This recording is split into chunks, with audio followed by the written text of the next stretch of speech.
At all our local Teton dealerships, we're committed to our no problem.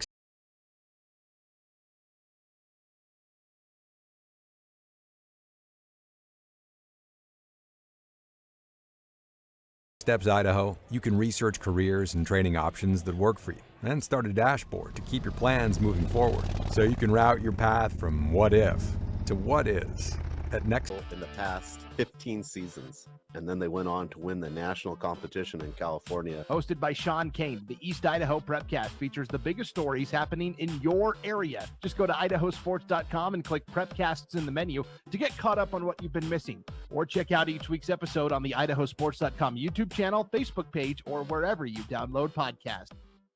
At Valleywide Cooperative, we're here when you need us. For 100 years, we have been here to help you with food, fuel, and good old-fashioned advice. And for us, serving is more than a job, it's a way of life, which is why we pour so much into the communities around us. We've employed hundreds of your neighbors. We take pride in that, and in giving back millions in sponsorships, grants, donations, and scholarships. It's our way of saying thanks. We're Valleywide, and yesterday, today, and tomorrow, we're here for you. Our army of IdahoSports.com action photographers are covering games all over the state. And now we've revamped our galleries to make it even easier to find and order your favorite action shots. Just go to IdahoSports.com and click the Action Photos link in the menu. Dear road rivals, you may have four wheels and a similar build, but our resemblance ends right there. Later, Toyota. Find yours at Toyota.com. Toyota. Let's go places. I'm Connor from Idaho Falls. In high school, I started having trouble with my muscles. Playing football, kids half my size were pushing me around. My mom and I spent months traveling the country looking for answers. We finally got one right here at Ermac. I have a rare disease that causes my cells to lose energy. After 2 years of using a wheelchair, the therapist at Ermac taught me how to walk again. Now I can do the things that I enjoy and live the life I want. That's why I say, take me to Ermac.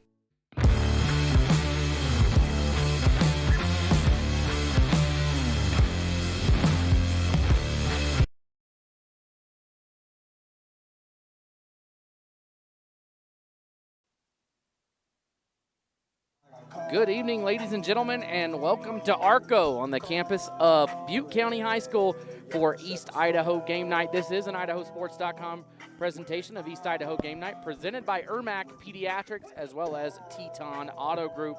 Additional coverage on IdahoSports.com is presented by your local Toyota dealer, Project Filter, the Idaho Department of Health and Welfare, Valleywide Cooperative, the Idaho Transportation Department, and Next Steps Idaho. I'm Logan Green, joined by Paul Kingsbury here for what should be a really good game. This is a D1 versus D2 game, but honestly, if you look at it, Camas County is probably, I wouldn't say probably, I think they are the second best team in D2, and that's not saying much, or that's saying a lot, because the number one team is probably the best 2A team, right? Yeah, right. Yeah. We saw it last week, right? Kendrick. Yep. That's the elephant in the room, that they're the best team in D2, but they went and smashed Oakland. So anyways, this is a very good Camas County team. Both of these teams went to state last year.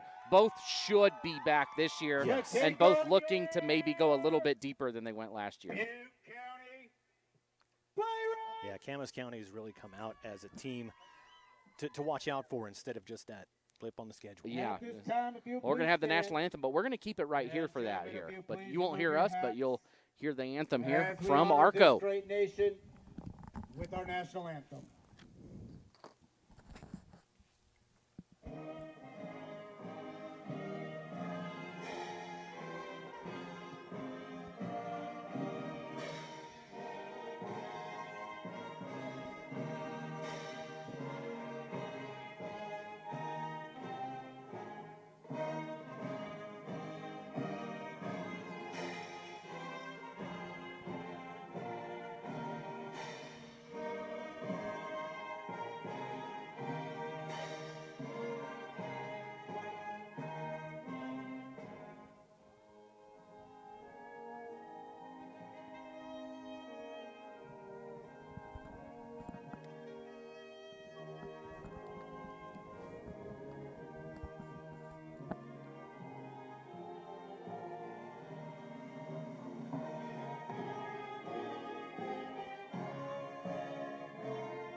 All right, let's get to the starter. All right, welcome back.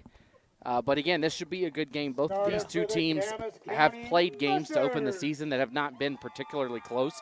And it's even more telling on the Camas County side. We'll start there. They beat Rockland, who's a good team, right? 62-12. They beat Garden Valley, who is polling right now. They're number 5 in the coaches poll, or the media poll, and the number 4 in the coaches poll.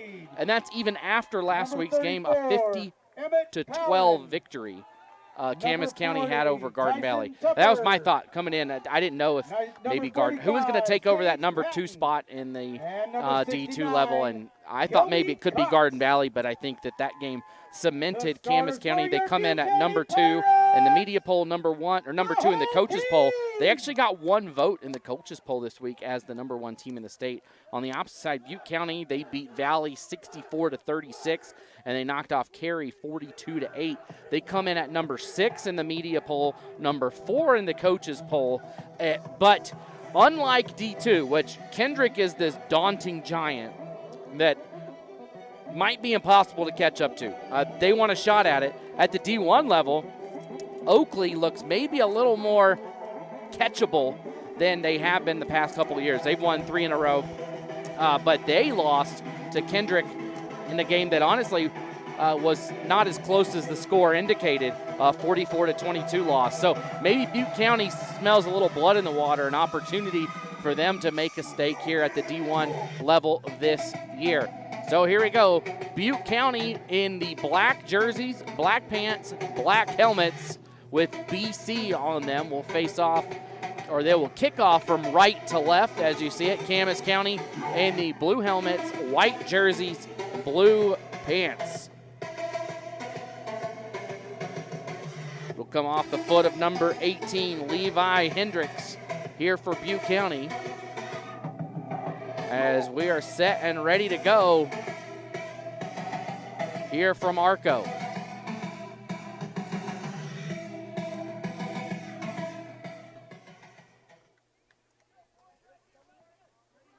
Levi Hendricks set to kick it off for the Pirates.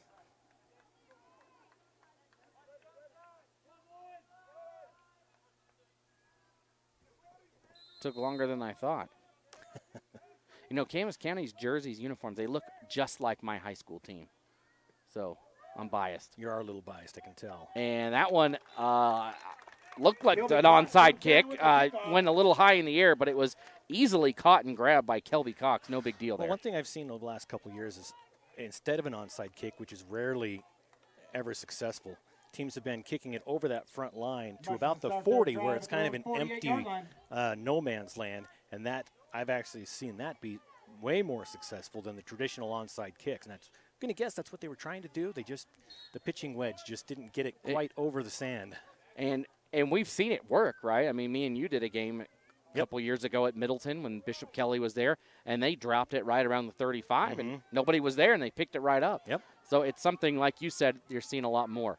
So Camas County, great field position to start things off, just shy of midfield. First play comes here to the right side, room to run across the 50, across the 45, and knocked out of bounds. Good run there by Troy Smith, and he's got a quick first down for the Mushers.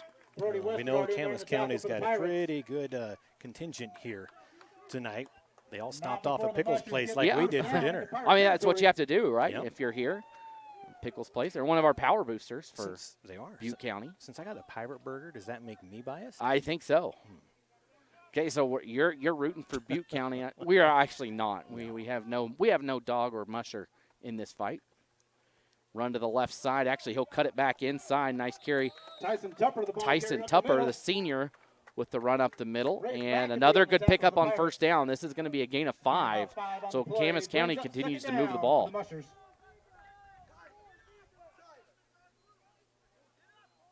Mushers will huddle. And both of these teams scored a lot of points as we've got a whistle here. And they want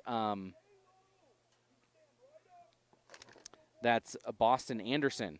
They don't like his pants. They want him below the knee. That's critical, Paul, that the pant go below the knee. You know, it really is. Yeah, everything just goes downhill if you've got it above the kneecap. So Tristan Smith, he'll hand it off again left side to Tupper. Tupper tries to get the edge, can't get it. A couple of different Pirates in there on the tackle. I think the first one back there was number 6, Rafe McAfee. Rafe McAfee and Boston Anderson on the tackle for the Pirates. McAfee. No gain on the play. And I am one of my good friends in where I live, Cuna, is Ren McAfee and his wife. They're from up here. They're all related. He played here actually. Katie McAfee, or the athletic director, is actually his cousin. Look at you knowing Angie. The family tree of Arco. Crazy. 3rd and long, 3rd and 6. This one outside, and they've got the first down. They go back into the hands of Troy Smith, and he needed 6. He got about 12, and it's a first down for the Mushers, who continue to just move the ball right down the field. You know, you and I talked in the car about what Camas County was going to look at. Were they going to be a throwing team, a ground team? And I thought we'd see more in the air, you know, great receivers, great quarterback. And, you know, maybe they're just setting up, right? Yeah, you run, and you do it well. Yeah. They have to respect it, and then all of a sudden you go over the top and boom. Yep. So 1st and 10, ball's at the 25-yard line. They'll stretch it out left side this time. He's going to get near the 20 and wrestled out of bounds. Tupper, the ball carrier for the Mushers. Tupper goes left. They have a nice system here. Smith is going to go right. Tupper's going to go left. So you kind of can know who gets the ball, which direction that's going. Somebody in the stands is listening. I see him running down to the coaching staff for Butte County right now. Hey, listen. 40 left, 22 right. I can see it from up here. So it'll be 2nd down, 2nd and 2. And, I mean, this is critical for Camas County, right? You're coming in the, quote, D2 underdog, but they continue to, I say that with heavy air quotes. They continue to pick up chunks on first down, which makes it easier on 2nd and 3rd. Absolutely. You can do whatever you want. Ooh, and that Smith is going to get a false start here. So just as I say that, now it's 2nd and 7 instead of 2nd and 2. You know, and when he left early, but he hitched. He if he would have just, I think, slowly went, I don't think it would have been as noticeable, but he kind of went forward, stopped, and then just lean into it, just accept it. Yeah, exactly. So it'll be 2nd and 7 now. Ball is at the 21-yard line, but Camas County's already eaten up about 2 minutes off the clock here. As I just mentioned it, Rockland, they scored 62, Garden Valley 50, and Butte County 64 and 42. So these teams like to score, but that doesn't always translate in a game where two teams like to score. Yep. They might keep it slow. So Smith in the shotgun this time. Here's a handoff to Tupper. He goes right, so they fool everybody that time. And Tupper goes right, and he gets 4. Gets part of that penalty back. I think it'll be 3rd and 3. Looks like 3rd and 3 for the Mushers. He heard me. Well, I always joke every time we come back to Arco. We saw a play here a couple years ago. Still makes me laugh. I still tell everybody it was a guy returning a punt. We'll show you later, but they were playing Dietrich. He was way out of bounds, and they didn't call it. Going outside is Smith, and he's got the first down and more. He's inside the 10. It's going to be 1st and goal here for the Mushers, who just continue to roll forward here. Yeah, the only real way they've been stopped is when they commit a penalty. Other than that, they're able to just pick up good chunks of field on every play. Yeah, they've had no issue coming close to picking up a first down. It's just been nice and easy. So 1st and goal just inside the 10. It's like the 9.5. Smith goes left to Tupper, and he's in trouble. He cuts back inside. He's down to the 5, down to the 3. I thought he was dead in the water there on the left side. But he gets out there and cuts back inside after realizing the left side there was nowhere to go over there. Brings up 2nd and goal for the Mushers. So 2nd and goal, they're going to spot it right there where that hash mark is for the extra point. So around the 3-yard line. 2nd down. Smith goes to Smith inside, and Smith is in. Troy Smith punches it in, and Camas County goes up 6-0 with 8:18 to go here in the first quarter.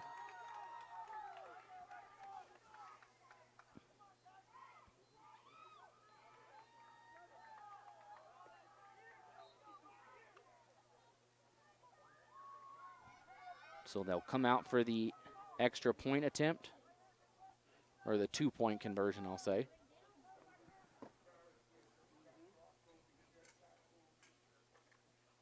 And Smith goes outside. He's got the edge. He gets in. It's good. 8-0 Camas County, just like that. Well, we've talked about both of these teams like to put points on the board, but you said sometimes that doesn't equate into games against too heavy. Because they get in. Yep. Butte County, this game counts more for them in the, quote, secret algorithm? Yeah, the algorithm, right? But it's a very good team that's going to finish very high. Yeah, exactly. So Sage Patton will kick it off, and they onside kick it, and it's caught. Did he get it on the plus side of the 50? The far official throws his flag. The near official says okay. He caught it in the air, right at midfield. This official's pretty sure he got it before the 50. He was pretty adamant about it. He was not on the ground. He was in the air when he grabbed it. But it's where you touch it. So and I thought he touched it just shy of the 50. Which would mean it wasn't 10 yards. And that's where they're going to spot it. Let's roll the instant replay here, Paul. Or they can re-kick it.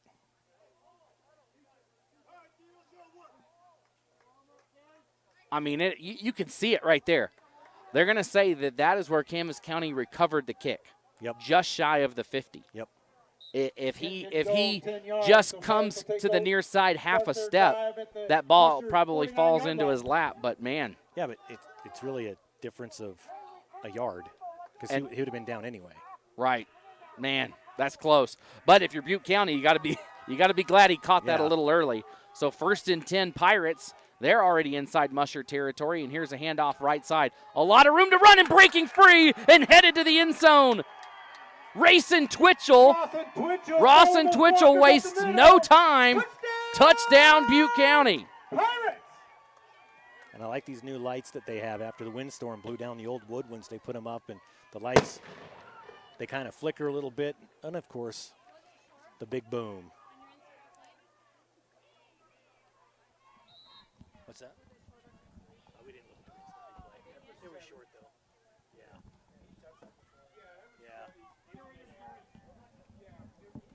So the 2-point conversion coming here. This one right up the middle, and Camas County is going to stop it. And, you know, sometimes that's all that it takes in 8-man. You get 3 of those stops while you get 3 of your own. You could trade touchdowns, but all of a sudden now you are up a touchdown, just like that. Well, we said they had to come back and punch him in the mouth. They sure did. 1 play and 6 points. Wasted no time. Meanwhile, we talked about Camas County lost to Kendrick last year, 46-0 in the playoffs. And there's just nothing wrong with that. Kendrick is just unbelievable. Butte County, on the other hand, they lost in the second round as well, but to Kamei up on the road, 16-12. And if I remember not right, that was the rain weekend. That was the weekend that Council and Castleford played in a foot of snow, and it was 6-0. I was in Oakley that night when they played Lighthouse Christian, and I was wet. We kept the camera dry, but nothing else was. It was just a wet, weird night all across the state. Maybe they were playing in the Dome. The Mushers, where I can't remember when that game was or where, but everybody else seemed to be playing in the rain. And I think that's how that game was up in Kamei. But Butte County had to go all the way up to Kamei, and Kamei is a good team. They're coming in at number 2 in a lot of the polls right now, and they're also going to be another problem to deal with. I'm excited to see them next week in Council. We'll have that game here on Idaho Sports, and we'll have a lot of good games. We're going to say Kendrick play Butte County in a couple weeks right here on Idaho Sports. You can watch that game, Butte County fans that don't want to travel over to the Treasure Valley. And here's a normal kick. Maybe both teams say, all right, we'll be done with this. And a lot of room to run for Clancy on the return Rablin. for the Mushers. Clancy Rablin gets close to the 40. It'll be 1st and 10 from there. So I thought after that first Camas County drive that maybe this game would slow down a little bit and they would take long drives. It took them 4 minutes to go 50 yards and score. And then Butte County takes 10 seconds to go their 50 yards, and they punch it right in. So 1st and 10 here, Camas County. Left side to Smith. Troy Smith cuts it back in. He's across the 45, and now he's going to go off to the races. It's going to be up to one man to catch him, and they will not. So back-to-back-to-back touchdowns. 3 straight plays from scrimmage, 3 straight touchdowns, and just like that, Troy Smith gives the lead fully back, an 8-point lead back over to Camas County. Well, what's the over-under on this game? The Vegas line. Take the over. Take the over. Even if it's 200. So that was a 62-yard touchdown run. I'm glad you're doing the math. 7:48 on the clock. So Troy Smith has 2 touchdowns already, and this would be a huge 2-point conversion. They go inside, and they're not going to get it, so it keeps it at a 1-score game. Yep. And Butte County said, you know what, we gave up the touchdown, but it could have been a lot worse because then it's a 2-score game if they punch that in. Right. They don't. Well, with them missing their 2-point conversion, that really, those extra 2 points, we've seen that. It matters. It matters. Absolutely matters. So Troy Smith here, he's got back-to-back touchdowns. His dad is one of the assistant coaches here, and Tristan is the quarterback, and Troy is the running back. They're actually twins. Nice. So the quarterback and the running back here for Camas County are twins, and Troy had a interesting turn of events back a couple years ago, 6 years ago. He was in a terrible car, Jeep, mountain, some kind of accident. I think it was all together. There was a Jeep and a mountain involved. Up in the mountain somewhere, gets in a crash, ends up breaking some ribs, lacerating, damages his liver, punctures his lung, broke his pelvis, broke his jaw. They didn't know if he would For the walk interest or of live. time, could you just tell us what he didn't break? His soul, his will to come kept back. His soul. He comes back. They're worried about him even doing normal things. And 5 months later, he's playing a competitive basketball game. Tough kid. So, and you see him come out here, and that was when he was in middle school. Now all of a sudden here he is playing for the Mushers. And this has been a successful sporting program for the last few years. Camas County, they played in a state championship basketball game against Rockland. Was it last? It was 2 years ago, and it just a heartbreak. They had the lead. They should have had it. It's just one of those where you wish you had it. So Camas County, we'll see if they go with the full boot this time. Nope, they dribble it, and it is picked up and wrapped up at the 40-yard line. Twitchell picked it up and quickly tackled by Tupper. It'll be 1st and 10 here. That gives Butte County great field position to start things off. But again, even that punch kick, we've seen it more and more because we've seen it punches up and it hits those guys. Ricochet, up front, yeah. And it bounces right back to you. That's a way to circumvent the 10-yard thing is have it ricochet off the front of the helmet. Kick it straight at somebody. Jerk move, but it works. It works. The textbook onside kick is getting the onside kick. Yes. There's no other part of the textbook there. So here's a handoff right side, and they are going to bust it outside. Room to run, and breaking free. One man to beat is Westergaard, and he's going to beat him. Touchdown, Butte County.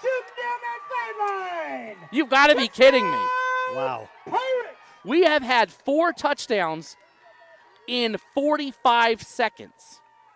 The first touchdown was scored at 8:18, 8:08, 7:48, 7:32. So what, 18 plus 28. 46. Okay, 46 seconds, 4 touchdowns. Jeez. I'm going to run out of paper here on my score sheet. So Butte County is a 2-point conversion away from tying it up here at the 7:32 mark. They need this 2-point conversion, too. And they'll roll outside, and Camas all over it. Nowhere to go, so the Mushers, at least the defenses are showing out on the conversions. Yeah. The offenses are only 1 for 4 on those. Yeah, this is interesting. We're going to be here a while if these two teams continue to score like this. So Camas County has already given up 12 points. They've only given up 12 points in total in their 2 games they played. They gave up 12 to Garden Valley, 12 to Rockland, and they already give up 12 here. 4.5 minutes. But I mean, Butte County gave up 8, only 8 to carry, and that's already there. So we've got 4 touchdowns on 4 consecutive offensive plays. Just got I got a text from Zane Hobart, the coach up at Kendrick. Congratulations. They're going to have a little baby pretty soon. But they're watching nice. They're watching on their TV. It looks great on your TV there, Zane. Thanks for checking in. We saw Kendrick last week at the Rumble, and like we said, man, battling Boise. Battling Boise. I've done. You're fired. Where have we not been over the last 4 weeks, Paul? We've gotten around. We've gotten around. So I mean, Kendrick looked just as good as ever in that game. I mean, Ty Kep is. Yeah, they were all right. Got to be. I'd like to see him play Sugar. Let's get it together. Off the books. Kendrick Sugar. I like that. Oh yeah, I'm in. I'm in. Kick it off for the Pirates. All right, here we go. So we'll do it again. The Camas kicker better get ready because he'll be out in 2 plays. Yeah. Hendricks will boot it away. This one takes a big choppy bounce, and there it is, Paul. There's that wacky bounce, but cutting through, and now the worst field position of the day will be at the 33-yard line for Camas County, and kind of an awkward tackle. And Tupper gets up slowly, kind of favoring his leg out there. He's squatting down. Yeah, little tweak of the knee. It's one of those where you get tackled and you kind of just squat down. He's going to have to come out. So Berg is going to come in instead. So Tupper has to take a break here for a minute. I have no doubt he'll be back out there soon. So 1st and 10, Mushers. And Smith, he's going to cut inside, and, well, that's disappointing. No touchdown. That's not what I came here for, is tackles on 1st down. Logan, get your purse. We're leaving. Yeah.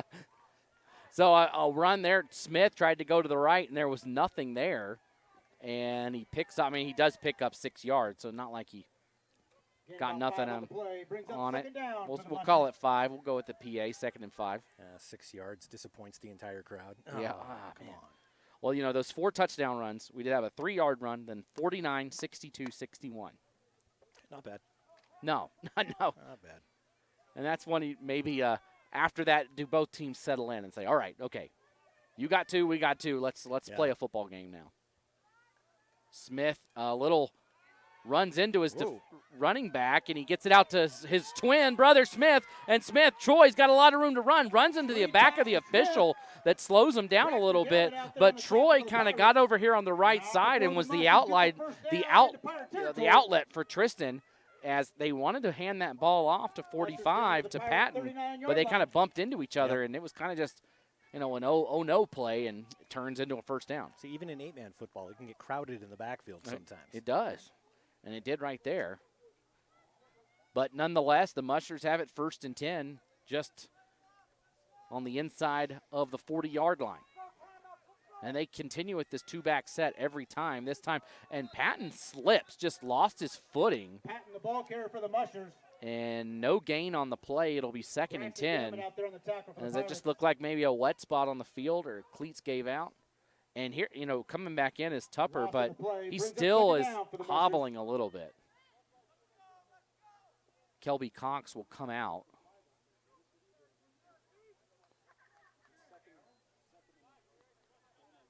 So Camas going to huddle and talk about this one here.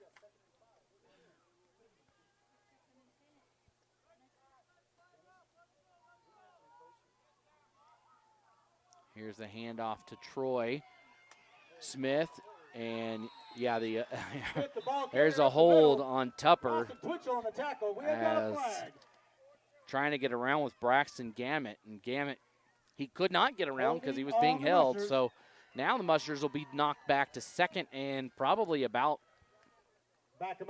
20 to 22 yards, as I think that hold was about a yard behind the line of scrimmage. They'll put it right there at it. So 2nd and 20 now, which hasn't been a problem for anybody.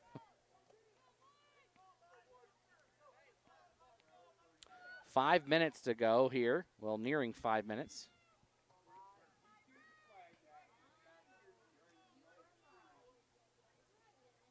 Camas, they take their time with these play calls. You know, a lot of schools nowadays, you're seeing them run up to the line. We saw this at the battle in Boise. Run up to the line, turn around, look at the coach for the play call, then get ready to go. But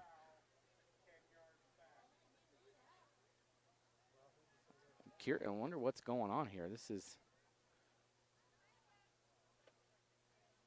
– oh, they were letting it run down, and then they called a timeout. So that's what happened. Camas County ran the clock down to the play clock down and then took a timeout. We'll take a quick one with them. Be right back here on IdahoSports.com.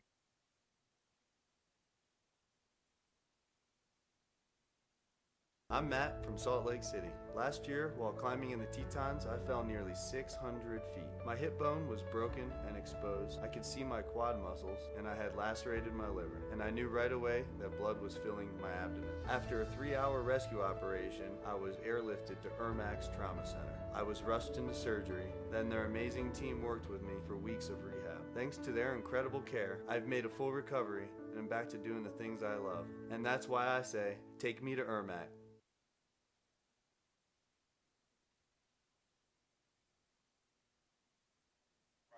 And welcome back here. Camas County up on Butte County, 14-12. I think we can take out the counties, right? We can just say Camas and Butte. Is that acceptable? Yep. Since it's clearly counties. You know, Camas just all they had to do was travel through Blaine County to get here.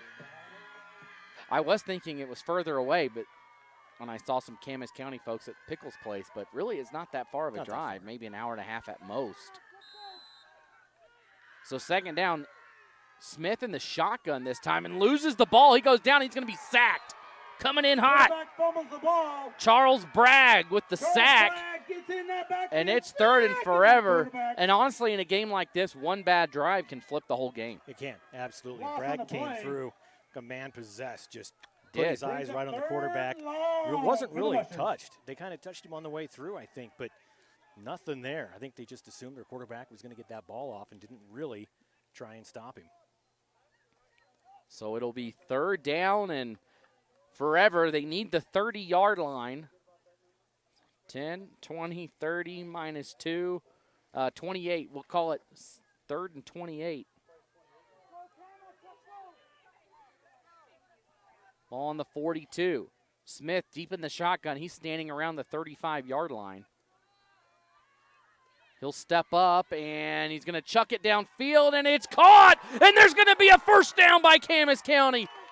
Beautiful pass for the Mustards out there. Caught by number 24 in the middle of the field. That's Trevor Tews with the first down. What a catch in traffic. And Smith, he needs some credit on that throw because he stepped up in the pocket, and he looked. He said, he almost crossed the line of scrimmage, and he stepped back as he was rolling forward and maybe thinking, maybe I should run this, steps back. And that was in traffic, and he put it right where only his guy could catch it. And Tews comes down with a big first down. So Camas County gets out of third and 28, first down and 10, and it'll go back to Troy Smith right side. He gets around one defender, trying to get the edge, and that should be no. Smith, the ball carrier. I thought maybe they'd call that laid out of bounds, but they don't. He picks up about 7. It'll be second and about 3. But we'll call it 8, second and 2. Brings up second and 2 for the Mushers. 2:48 to go here in the first quarter as things have slowed down a little bit. If you're just tuning in, you missed a lot. If you turned away for 5 minutes, you probably missed even more, as there were 4 touchdowns scored in 46 seconds of gameplay. Smith goes to Tupper, who must be okay out there, and we're going to get a hold that comes in here on the outside. We've got a flag on the play. We'll wait to see. It's right where it looked like there was a hold. So the Mustards have had 2 holds on this drive.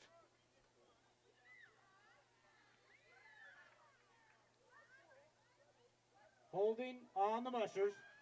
So let's make it second and 12 now after the hold. Second down for the Mushers. Nice night here in Arco. Can't complain. Could be worse. Could be hotter. It's always around this week, though, that I notice the game when the sun goes down. It's like, all right, fall is coming. So a split formation this time. Smith keeps it, and he pitches it out to his twin brother, Troy, and he gets maybe back to the original spot before the penalty. He does, so it'll be 3rd and 2. A pickup of 10 for Troy Smith. I just need to say Troy and Tristan because the Smith twins are involved in every single play. I can say Smith as many times as I want, and it'll probably be every play that at least one of them's touching it. So clock is rolling here, 3rd and 2, down to 1:50 on the clock here from Butte County. See what they do here. They have gone outside pretty much every time. The runs inside have been when they've gone out and decided to cut back in. This time they do go up the middle, and Troy, I think he's got a first down. Picked up about 4 yards. He's on the opposite side of the 15 down to the 14-yard line. It'll be 1st and 10 there. They can get a first down inside the 5.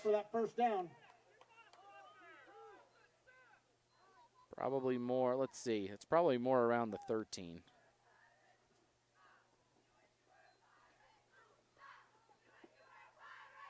So they can get a first down around the 3-yard line. As now they are slowing it down on purpose, I think, trying to mitigate some of the craziness we saw here. 1st and 10 Mushers. Tristan will roll left, looking for a block. Cuts back in. It's not there. He can still throw it, and wide open in the end zone. Caught for a touchdown is Trevor Tews. Touchdown Mushers. As everybody went to Smith on the left side, thought he was going to run it, and he never crossed the line of scrimmage, so he says, hey, he had a couple of options over there on the right side, and Tews catches the first receiving touchdown of the game, and just like that, it's an 8-point lead for Camas County with 50 seconds to go.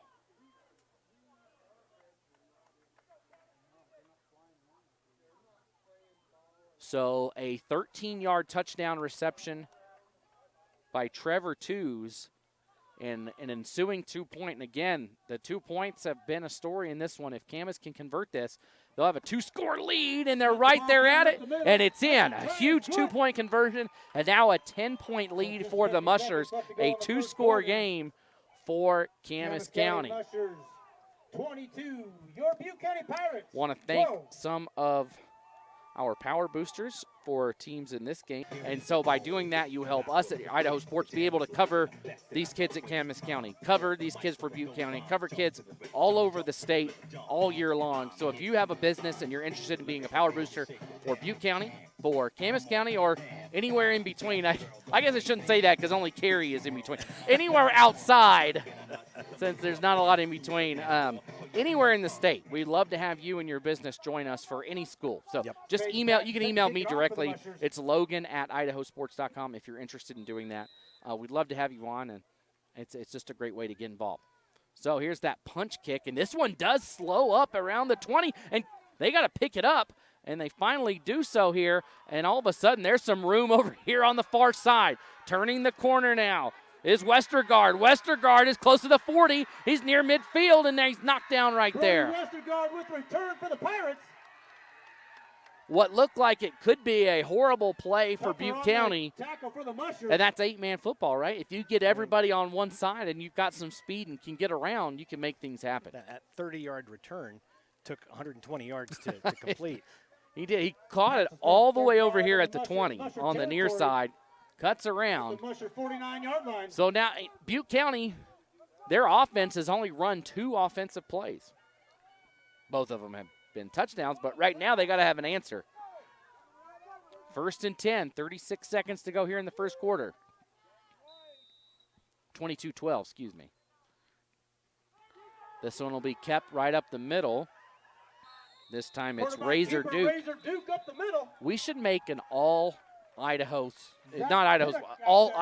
name team. You always see that, you see people do that with NCAA, like the best names in high school football, and make a team. 9 on the play. Brings up 2nd down. Razor Duke has got to be high on that list for what would be the best names in Idaho high school football.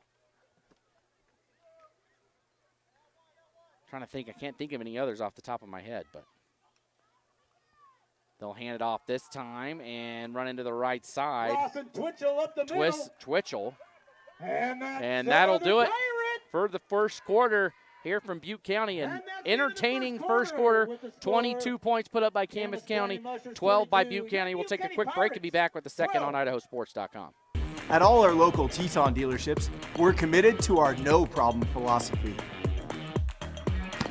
No problem means we'll find it, not we don't have it. No problem means the same fair prices that we've always offered on our new vehicles. Because when you shop with us, it's always no problem to buy and service your vehicles.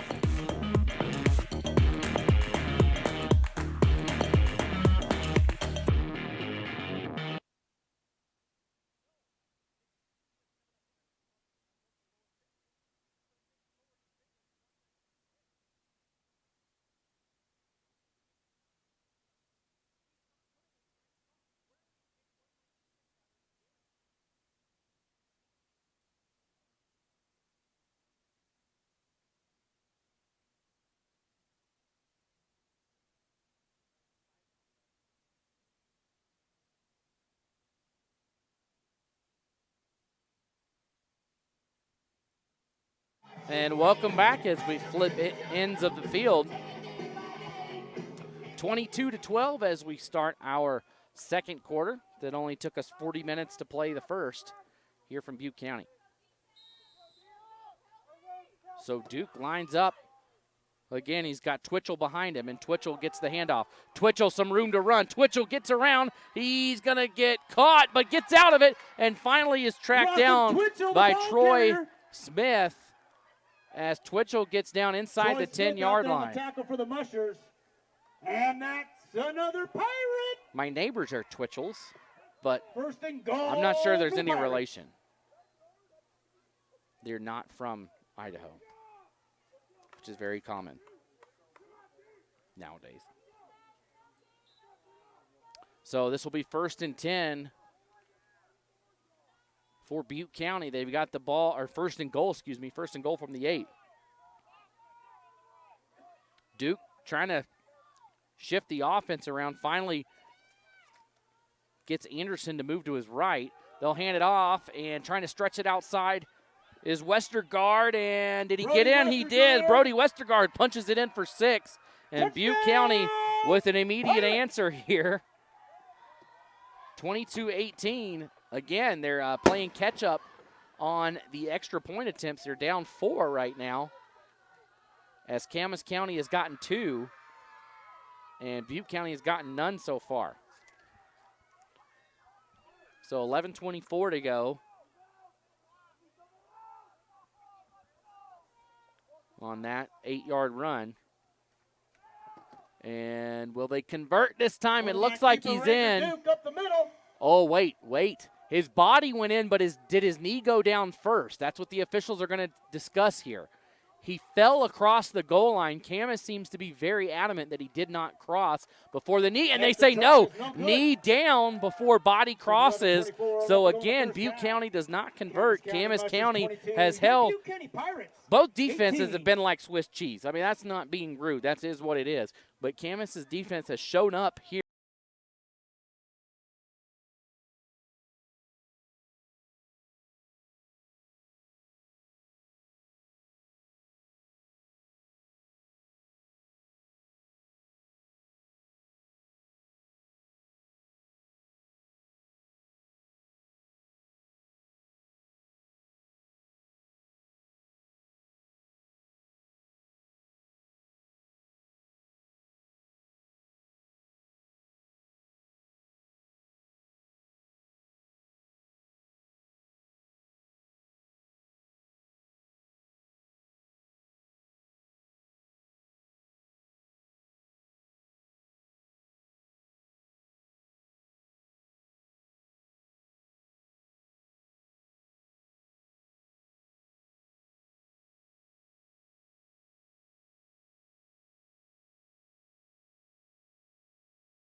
Yeah, what's going on this year? That's how it is. So Teton Toyota, thanks again for their support. They sponsored the Tiger Grizz cross country race, which we were at all day in Idaho Falls. As here's the first deep kick, and this catches everybody off guard, and it's going to go into the end zone. So an 80-yard field faces Camas County right now, which we have not seen. The worst field position we've seen to start was around the 33, which Camas County went down and scored with. But all the way back at the 20, nobody's had a field this daunting to look at so far. Mushers will start their drive at their own 20-yard line. We've got a lot of 8-man games all around the state all year long. We're going to be, when Kendrick plays Butte County in a couple of weeks, we'll be there. We're going to be at Council against Camas next week. We got Notice and Grace next week too. As Tupper, he takes this one over to the left, and he picks up about 5 yards. He gets to the 25-yard line. It'll be 2nd and 5. McKenzie out there on the tackle for the Pirates. We've got Kendrick will be down this way, down in the Treasure Valley again, playing Grace, and we'll be there for that one. Gain about 4 on the play. Brings up 2nd down for the Got Mushers. Garden Valley and Council in a couple of weeks as well. Hagerman's on the schedule a couple times. 2nd and 6 here. So we'll say only he didn't get to the 25. Ball's at the 24. Smith fakes it outside, cuts in. He turns around left, and he's got a lot of room to run over here. He's got the first down, and he goes out at the 35-yard line. Tristan Smith switching directions out there. Tristan Smith saw nothing on the right side. Nice little spin move there on his own. Turns around and picks up about 10 yards and a first down. So 1st and 10 now, Camas County. Clock stops as Smith scoots out of bounds.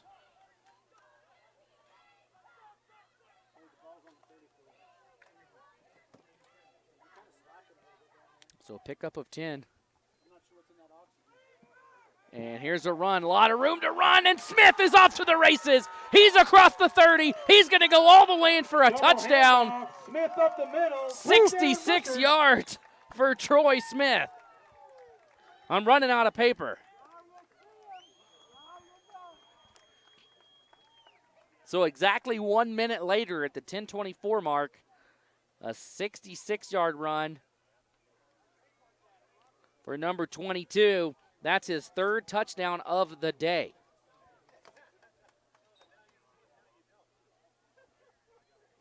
Camas County came to play. Again, everybody seems to be consensus among coaches, among the media, that this is the 2nd best team in 1A Division II this year. They're going to go for 2. Smith throws left, and almost a one-handed grab by Emmett Palin. Palin can't bring it in. And that's the first time no conversion is made. Now, I don't know, Paul, maybe you do. I can look it up. But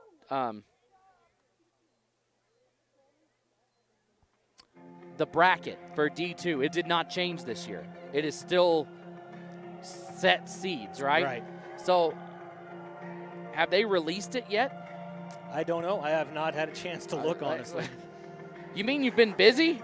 It's been a weird couple of weeks, yeah. Yeah. I'm looking forward to, again, my daughter's getting married, you know this. Yes. My daughter's getting married in a couple of weeks, and that is ridiculously crazy. So I can't wait until she's just married and gone, right? Not okay, that sounded worse than I meant. Yeah, no, we got it. Paul is ready. Well, I said, you know what, guys? I will give you $5,000 to elope. And my wife said, I'll give you $10,000 to not elope. And I said, stop. You don't have $10,000. Well, it turns out a wedding costs way more than that anyway. Oh, yeah. Okay, so I do have the bracket here. It is preset. Okay, so Camas County is in District 4. The winner of District 4 gets a bye, and they play the winner. So Kendrick is District 2. Camas County and Kendrick will be on opposite sides of the bracket. Okay. So, assuming they both win their conference, which I'm going to go on a limb. Yep. And that's no disrespect to Dietrich, Castleford, Timberline, but it just you're just prognosticating. I'm just looking at the sample that I've been given. So here's a short kick, and it's going to be picked up at the 45, and it's going to come around here to the right side or near side, and trying to fight free for some extra yardage and getting across the 45 is Twitchell. So the District 4 winner will play the winner of, so it'll be the second place team from District 1 and the third place team from District 3. Drive at their own 46-yard line. So at District 1, what is that? It'll be either Clark Fork or Mullen. It'll be one of those two. So 1st and 10, ball at the 46-yard line. Butte County trails 28-18. And getting some pressure in the backfield, and that should have Camas County wants to hold. Anytime I see jersey extend from the shoulder pads, I look for the flag. It's not a penalty unless you get caught, right? Exactly. About 4 on the play. Brings up 2nd down. So 2nd down and about 6 here for Butte County.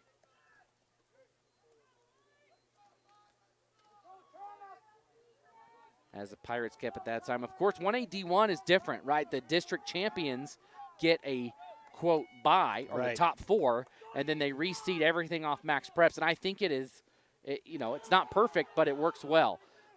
Brought across here. And this is one thing, if you listen to the prepcast, if any of you listen to the 8-man prepcast out there, we did some summer prepcasts, and we talked about expanding state tournaments. We talked about, adjusting things and how things look. And I think the consensus among everybody was that maybe when it comes to seeding state tournaments, there should be some formula involved that exists now and a human element maybe that can look at it and say, clearly, maybe these two teams need to be separated or such and such. So, 1st down, as they'll run it up the middle this time with Gamet. And Gamet gets about 5. Out there on the tackle for the Mushers. No, he gets about 6. It'll be about 6 on the play. 2nd and 4. 2nd down for the Pirates. You can go back and watch it. If you go to the Idaho Sports YouTube channel, you can go watch all of those, but we had a discussion about it. Go to the homepage now. Yeah, oh yeah, Paul put them. It's pretty nifty. You probably saw it as you came in to watch the broadcast, but just some interesting things to discuss that our opinion doesn't really mean that much, but it's fun to talk about. So here's the run on 2nd down. Lots of room and tripped up. And I think Westergaard just has enough for the 1st down. He does. So it'll be 1st and 10 Pirates. Ball at the 31-yard line. And that's another Pirate. Pickup of about 5 on that carry by Westergaard. And so far we've got no turnovers, no punts in this game, but a 10-point lead right now for Camas County. Getting in the shotgun is Duke. Duke hands it off to Gamet. Gamet, he's close to the 25. So he picks up about 6 yards. It'll be 2nd and 4. And that's about how it's gone for both teams. Pickup of 5, 6, 7 yards, and wash, rinse, repeat. That is been a couple of backwards plays, but not a lot. And when they did go backwards, they eventually figured it out and started going forward once again. So 2nd and 4, under 8 minutes to go here. This second quarter moving a lot faster. Some pressure in the backfield, and the Mushers are all over it and trying to squirt it free and still picking up a yard. Razor Duke was dead in the water back there, and I think he picked up 2 yards. He's down to about the 23-yard line. Brings up 3rd down for the So it'll be 3rd down for Butte County, 3rd and about, that's 3rd and 2. They need to get to the 26-yard line. No, what is that? That's the 21. The 21, the ball's at the 23.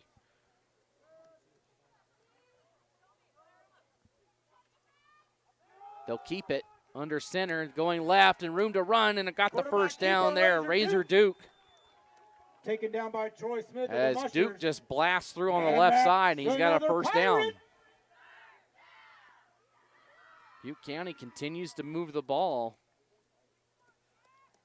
As I think we've seen down to the Musher 14-yard line. 3 passes for either team, and 2 of them for Camas County were in a scramble situation where they kind of just had to get rid of it. One was on 3rd and long, but everything else has been on the ground. Here's a handoff up the middle, and Camas County snuffs this one out, but still able to pick up about 5 yards as Twitchell. Kelvin Cox out there on the tackle for the Mushers. And we've got somebody down out there for Camas County. So injury on the field. We'll take a quick break and be right back here on IdahoSports.com.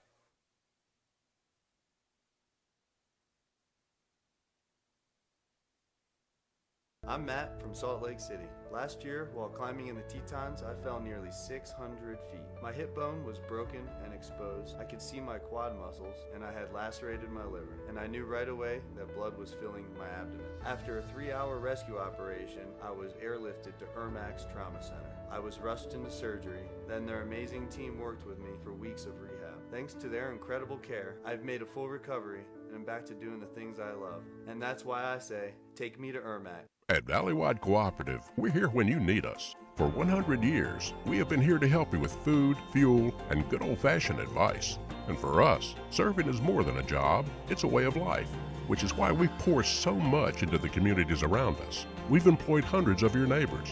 We take pride in that, and in giving back millions in sponsorships, grants, donations, and scholarships. It's our way of saying thanks.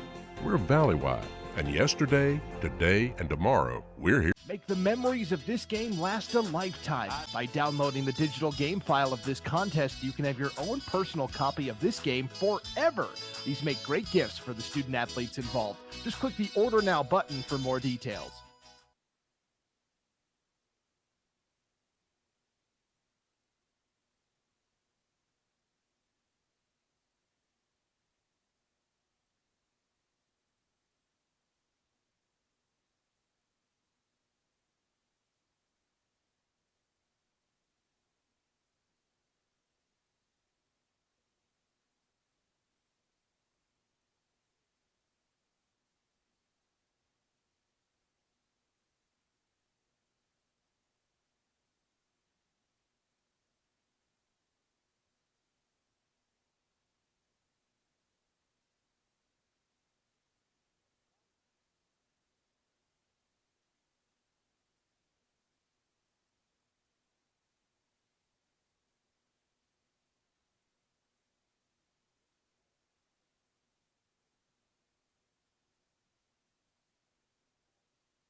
Welcome back, everybody, and that looks to be Kelby Cox that was the injured Camas County Musher. He's up and walking on his own power, which is always good to see.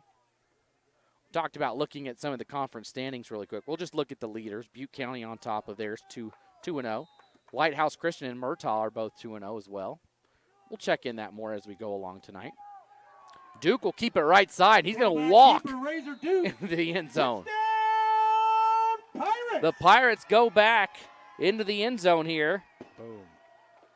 24-28. This is a big conversion attempt here. It is. To get it down to 2 points. That keeps it at – these two teams are just trading touchdowns at this point. Yeah. So you need to catch up, right? You need to – every 2-point conversion, you need to punch it in to play catch-up right now because no defense has proven that they can stop the other. So Razor Duke punches it in from about 5 yards out. here at the 6:19 mark. And they're going to cut inside, and I don't know if they got in here again. They did not. Wow. Extra try is no good. They continue to miss the extra points. Let's go in the first half. Mushers 28. Your Butte County Pirates 24. So Razor Duke scores. Number 22 is a good number to wear tonight. Yeah. Razor Duke and Troy Smith. But here's how this works. If you've never watched an 8-man game, I'm sure most of you out there have. 24 points. That's divisible by 6 and 8. Yes, it is. If you punch in your extra points, it only takes you 3 touchdowns to get to 24 points. If you don't punch in any, it takes you 4 touchdowns to get to the. If they had made their extra points, they would have gotten to that number a whole touchdown ago. But they have scored 4 touchdowns and no extra points. They have left 12 points off the board. Yep. If they had made them all, they could be up by a touchdown right now. But that's what it is. You don't punch them in, and sometimes that can be the difference in the game. I mean, even at the 5A level, if you don't make those extra points, it can cost you. Meridian and Eagle played a week 0 game that was 36-33. The only difference was Eagle won the game. Meridian missed an extra point. Both teams scored 5 touchdowns.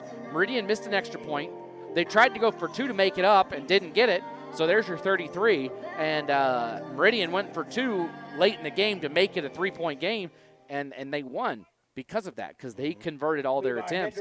So it's such a critical thing, and even more so here at the 8-man level. So here we go. Butte County will kick this one away.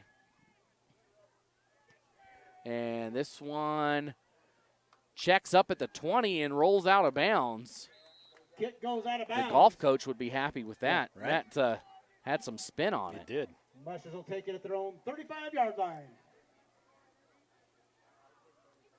So Camas County takes over 1st and 10.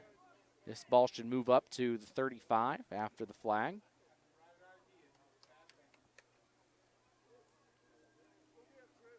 As the sun is pretty much gone here, and you can already feel it cooling down, which is nice. Woke up this morning, and we both live in the Treasure Valley, where it's still summer. Yeah. And woke up in Idaho Falls, and you go outside, and it's like, this is so nice. So here we go, 1st and 10 Mushers. 2 men back here for Smith. Tupper will get the handoff. He cuts back inside, and he's across the 40, down to the 41, a gain of 6. It'll be 2nd and 4 here for Camas.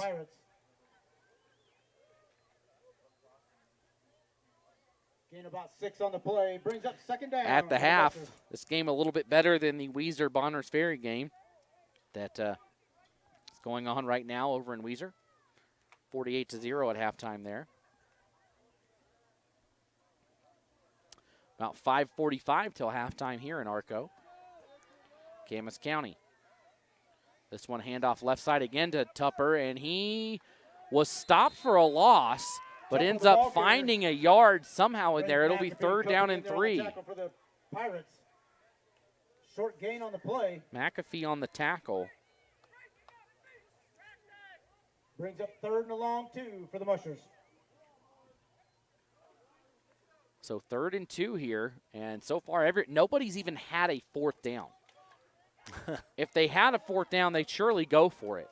But no team has even had one. Everybody's converted all their 3rd downs. What little amount of 3rd downs they've had. This one right side, and this will be the first 3rd down stop. In that backfield. Smith kind of lost his footing, and Twitchell was right there to bring him down. And not only is it no gain, it's actually a loss. So it's going to be 4th and about 4. Brings up 4th and about 4 for the Mushers. So decision time here for the Mushers. This could be the break that flips for Butte County that they've been waiting for. As Camas County, I think, is going to take this down as low as they can here and maybe call a timeout, similar to what they did before.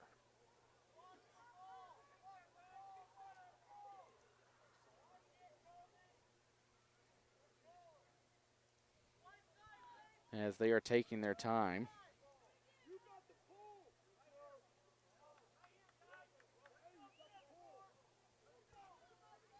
As they continue taking their time here, almost down to 4 minutes on the clock. Hand is up. They're trying to get him to jump here, and they're going to take a timeout. So the Mushers tried to get him to jump as they sat there and did the hard count, and Tristan Smith could not pull them across. So the Mushers will regroup and try to figure out a 4th down play.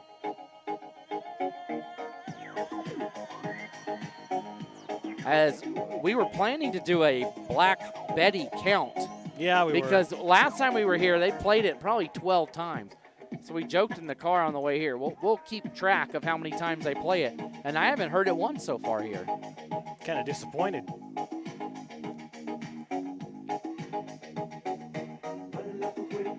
So the play call is in here for the Mushers.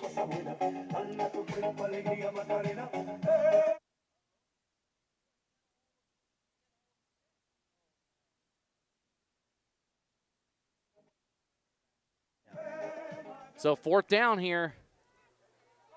Smith goes under center again. He's got Troy to his left, Tupper to his right. He'll go back to pass, and he's under a lot of pressure. Comes back here to the near side. He's going to need to get rid of it quickly, and he's going to be brought. He flicks it behind him to Troy Smith. And Smith, he's going to have to do, it was a lateral, so he can throw it forward, and it's caught. And they're going to get the 1st down. Unbelievable. There's a whole lot going on that play. Unbelievable. Tristan Smith was dead in the water here on the near side. He flicked it back to his twin brother, Troy. Troy is in a lot of trouble in the backfield. He trucks it forward, uses his brain, said, hey, that was a lateral, and I can throw it forward. He looks forward and finds Emmett Palin right there. It's official timeout. And Palin, they needed the 45, and I can see it there on the far side. The ball, the nose of that football looks like it is touching the 45. Now, where does the chain reach on the 45? Is it the far side? Is it right in the middle? Because the nose of that football looks like it's touching it. We'll wait to see here. Let's see if we can zoom in and see this right here. And they've got it. You see the nose of the football right there. And my goodness, what a play for the 1st down. That might be the play of the night. Yeah.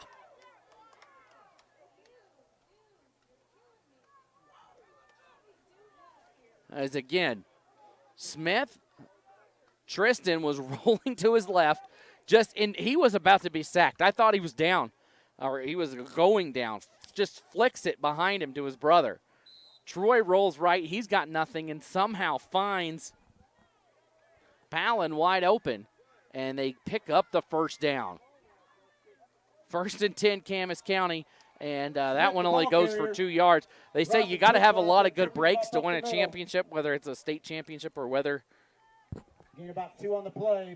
it's just a division conference championship, whatever. And right there, that is the stuff that you need to find a way to win a football game. Camas County can do it. What a play. So a pickup of 2 yards on that last run by Smith. It'll be 2nd and 8.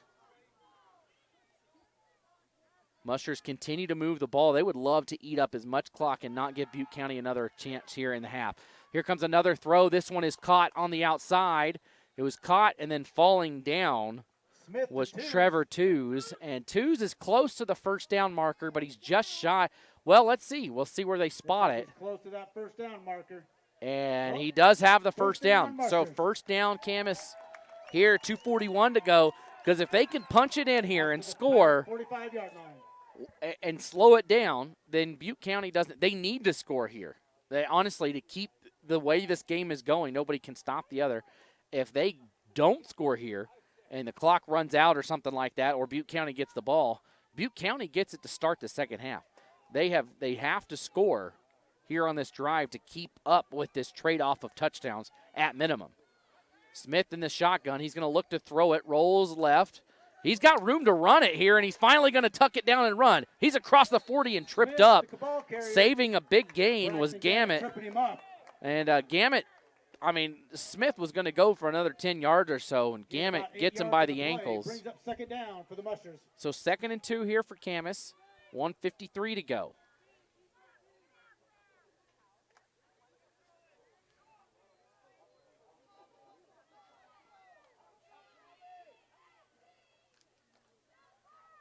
Smith, hands off to Troy, and we've got flag here. On the play. Little false start going to be called on Camas here. We'll back him up 5 yards. Still remains second down for the Mushers. So this will move back 5 yards. Make it 7 or 2nd and about 6 here.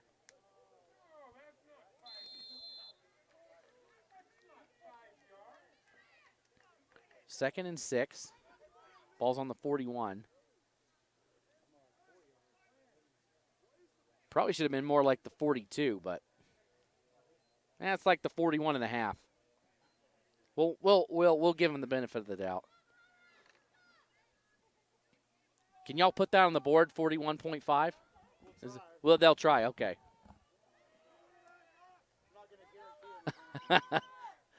So 2nd and 7.5. And there's the catch outside, and he'll get the penalty yardage back. And that's about it. So it's going to be 3rd down and short. 3rd and short here for Camas as we're down to 56 seconds on the clock. 3rd and 3 for the Mushers. 3rd and 3. Ball's at the 30, 37. They need to get to the 35.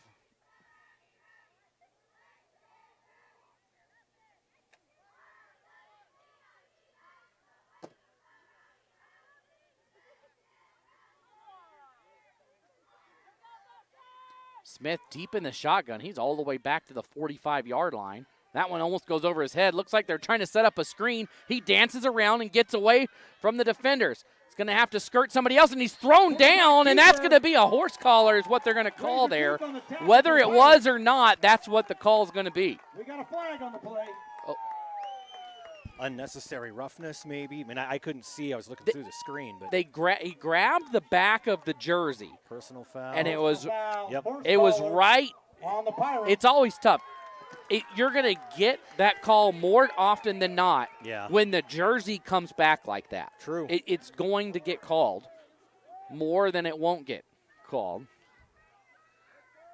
That's one where you maybe could have just grabbed him around the name, but it was right there.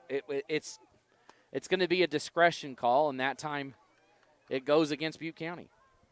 15-yard penalty, an automatic first down for the Mushers.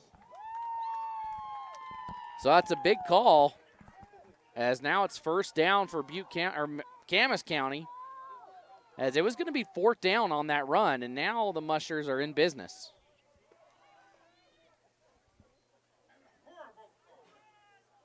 So the ball will move down the field. So it's going to be just shy of the 20. About the 21-yard line, it'll be 1st and 10 for Camas. And I think the clock kept running, and maybe they're going to add some time back maybe.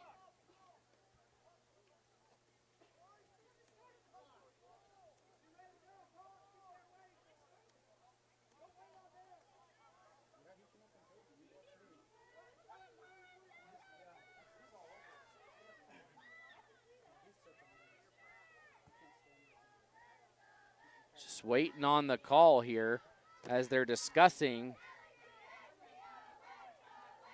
Okay, nothing changes. So it'll be 1st and 10 here. Ball on the 21-yard line. There we go. Camas County will get out of their original formation. Smith goes deep in the shotgun. They've got a receiver out wide to the right. Smith looking for something. He'll just keep it himself. Rolls right. He's going to throw it, and that pass almost intercepted. Razor Duke got it in his hands. Razor Duke out there in coverage for the Pirates. Camas County was on defense that time. The roles were reversed as Duke almost came away with an interception. That would have been a huge play. Now down to 20 seconds. And I didn't say it lightly. It's important for Camas County to score here, because if they don't, then Butte County gets the ball to start the half, and that flips for them. Now, if you're Butte County, you come up with a stop here. Now, the way this game has been going, it goes in your favor. Having the ball, you can take the lead. If you can start converting some two-point conversions, you'll have that upper hand.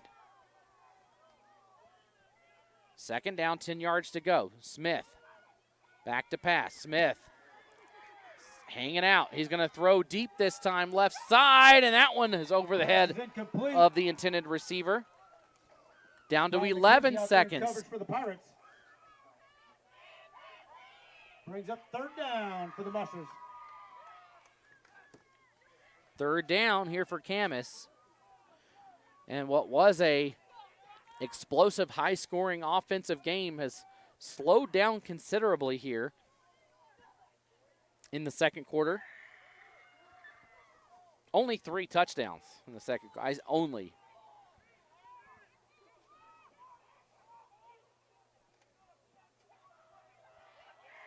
So Smith is in the shotgun again. They're going to look to throw again. They've kept it on the ground most of the evening. And going to the air here on third down. Smith, nowhere to go. He's going to roll right. He's got to get somebody out there. His receiver falls, and now he's going to go, nope, he's going to run it. And this one is thrown across the middle. It's caught, and no time is on the clock, and that's going to do it for the first half. That will do it, and a huge stop for Butte County, because now things flip. Yeah. And they get the ball to start, and if everything goes as it has been, they will score and take the lead back. They back-to-back scores. That's what it was going to take for Butte County, and that's what they got. And Camas County could not take the ball down and score. They got the ball back with about 6 minutes and 15 seconds to go after the kickoff and could not score. They ate up over 6 minutes on the clock and could not score. So halftime here from Arco. East Idaho game night, 28-24. Camas County on top of Butte County here on IdahoSports.com. We'll be back after these messages.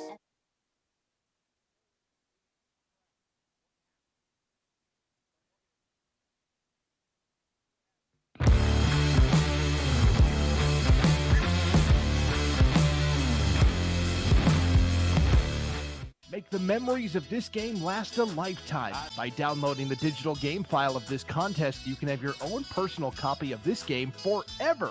These make great gifts for the student athletes involved. Just click the Order Now button for more details. Welcome to What If Idaho, the home of 1,000 paths for those that embrace possibility. There's no better place to be if you're looking for that next career, or just exploring. Life is a wide open door, no matter your age. Here at Next Steps Idaho, you can research careers and training options that work for you and start a dashboard to keep your plans moving forward, so you can route your path from what if to what is at nextsteps.idaho.gov. A hit in the morning, another between class, after school, and more before bed. Vaping sucks you in quick. Not to mention all the chemicals and health problems everyone's talking about. That's why thousands of teens are ready to take back their life their own way with My Life, My Quit. When you sign up with us, you'll get a free and simple quit plan that makes it easier to stop vaping. Visit mylifemyquit.com or text Start My Quit to 36072. I am Kevin, and I'm from Idaho Falls. It's important for the disabled to be vaccinated because of COVID. I chose to be vaccinated because I didn't want to be sick or in the hospital. Getting the vaccination, my experience was painless and worth it. It was a very wise choice. At Valleywide Cooperative, we're here when you need us. For 100 years, we have been here to help you with food, fuel, and good old-fashioned advice. And for us, serving is more than a job, it's a way of life, which is why we pour so much into the communities around us. We've employed hundreds of your neighbors. We take pride in that, and in giving back millions in sponsorships, grants, donations, and scholarships. It's our way of saying thanks. We're Valleywide, and yesterday, today, and tomorrow, we're here for you. Our army of IdahoSports.com action photographers are covering games all over the state. And now we've revamped our galleries to make it even easier to find and order your favorite action shots. Just go to IdahoSports.com and click the Action Photos link in the menu. Dear road rivals, you may have four wheels and a similar build, but our resemblance ends right there. Later, Toyota. Find yours at Toyota.com. Toyota. Let's go places.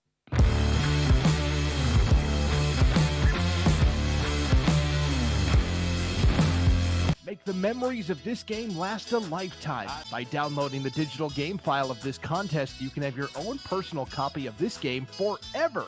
These make great gifts for the student athletes involved. Just click the Order Now button for more details. At all our local Teton dealerships, we're committed to our no problem philosophy. No problem means we'll find it, not we don't have it.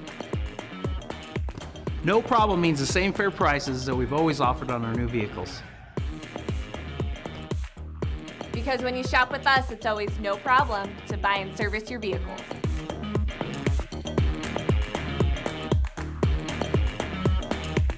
I'm Matt from Salt Lake City. Last year, while climbing in the Tetons, I fell nearly 600 feet. My hip bone was broken and exposed. I could see my quad muscles, and I had lacerated my liver. And I knew right away that blood was filling my abdomen. After a 3-hour rescue operation, I was airlifted to Ermac's Trauma Center. I was rushed into surgery. Then their amazing team worked with me for weeks of rehab. Thanks to their incredible care, I've made a full recovery and I'm back to doing the things I love. And that's why I say, take me to Ermac.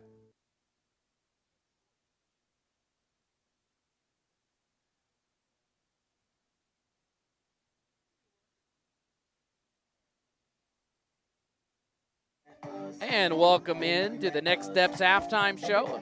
If you're thinking about what's next in your life or career or education, be sure to visit Next Steps Idaho. They can help you lead the life that you want to live. Halftime here from Arco. Let's go over the scoring report. Let me clear my throat before I do this, and maybe I can get it in the 6 minutes that we've got left in halftime. Camas County scored first on a 3-yard touchdown run by number 22, Troy Smith, at the 8:18 mark of the first quarter. Then came three consecutive plays of touchdowns. At the 8:08 mark, Butte County had a 49-yard touchdown run by number 10, Rayson Twitchell, took it all the way. Then Camas County answered back with a 62-yard touchdown run by Troy Smith at the 7:48 mark. Then Butte gets the ball back, and what do you know? They go 61 yards in one play. That time, Brody Westergaard took it down the field. And, it was back to back to back. And then Camas County scored with 50 seconds to go in the first quarter on a 13-yard touchdown catch by number 24, Trevor Tews. To start off the second quarter, Butte County got us started off with an 8-yard touchdown run by Westergaard. Camas County answered a minute later at 10:24, a 66-yard run by guess who? Troy Smith. And then another touchdown coming for Butte County off the hands of their quarterback, Razor Duke. A 5-yard touchdown run with 6:19 to go in the second quarter. Neither one of these teams' defenses came away with a big stop until the very end. Camas County ate up 6 minutes of clock. They had the ball at the 35-yard line. That drive ended around the 15, and it took them 6 minutes, and they didn't score. Right? They did what they needed to do. They just needed another 15 yards, and it was a huge stop because you see the score, 28-24. Neither defense can stop the other. Each offense is going down and scoring. Now all of a sudden, this game will probably come down to who has the ball last. Yeah. Or who has the ball in their hands. Who scores last? We'll say that. Ends up that way. It was such a good first half. Yeah. It'd be a shame to see a blowout in the second either way. And I really think the team that scores last wins this game. All right. And I think I'm writing that down. Yeah, mark me down for it. Sharpie, as Seth Davis said that one time, that the team that scores last it will be a score to take the lead. They will be trailing. They will score to take the lead, and they will win. And it will happen in the final minute and a half of the game. Okay, I'm going to go the other way and say it's going to be a 3-score win. Oh, really? I'm not going to say who wins because I don't know. Somebody, but I'm going to say a 3-score win. You got to be the opposite, right? It's been a great game here. I'm just saying these guys wore themselves out in the first half. By the fourth quarter, they're going to be gassed one way or the other. That could be. I mean, Camas County has played well, but man, Butte County's touchdowns have been hot knife through butter. Yeah. Just boom, boom, boom. Camas County has had those, but they've been working. Now, it could go opposite, right? You know, their offense has been working a ton, but that Butte County defense has been on the field for a long time tonight. But at the same time, they came up with the first stop of the game. Yes. Now, the Camas County defense has come up with 4 straight stops on extra points, which is why they lead by 4. They could potentially be down. There's 12 points missing from Butte County. It could be an 8-point game right now, but it's not. Yep. And, kudos to Camas County for that. So, yeah, and I'm sure that's what Butte County's talking about in the locker room. Guys, we're getting in the end zone, but we have to get those extra points. Yeah, about 2 minutes before halftime's over here. And look at both teams are out before double zeros or triple, quadruple, whatever. They're zeros. still going to put 3 minutes on. Well, where was I this week? And both teams were out there while the clock was rolling down, and I said, "What is this sorcery? I'll take it." I am so sick of putting the 3. I like basketball where if the team's not out, inbound it. The official just hands on the ball. That's why I think if you're not out there, 5-second count. Kick it off. Oh well, you're not here. Just go ahead. Well, I kind of went silent on you there in the first half, and I apologize. We had issues up the wazoo with broadcast, and so since you're doing play-by-play, that tech job fell to me, and when I do play-by-play, you do tech. So it's nice when we work together, we can do that. But there's. A football coach, when guys jump off the line or do stupid little mistakes, like, guys, we're halfway through the season. You shouldn't be doing this. That's how I'm feeling right now. Guys, we're halfway through the season. It is crazy to think this is already it's week 3, but it's for us. We've been doing this is 4 weeks, and for me, 3 of them have involved a cross-state trip. And I mean, you went up north when I went to east, so we've gone all over the state to start this season. Yep. And a lot of miles. There's worse things you could be traveling for, though. Oh, absolutely. Going to see work. This isn't work. I mean, I get to watch football for and hang out with me. Oh, there was way too much silence. Way too much. I couldn't think of something to say. Yes, that's it. That's all you had to say was yes. So, just yes. Well, thanks for tuning in for the Next Steps halftime show. Again, if you're thinking about what's next in your life or career or education, let Next Steps Idaho help you live the life that you want to lead. So we'll be back here with the start of the second half right here on IdahoSports.com.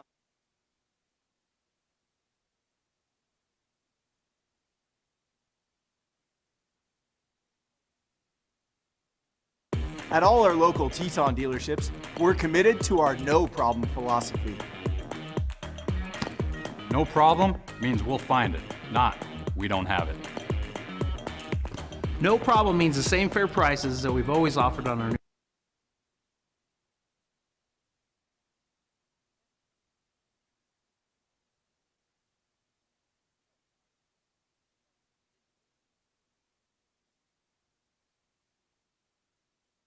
And you're right, Paul. They did add 2.5 minutes back up there on the clock. So, we were ready to go here, everybody, and you all get 2 extra minutes of listening to us blabber on about this and that, as I thought both teams were ready to go, too, but guess not.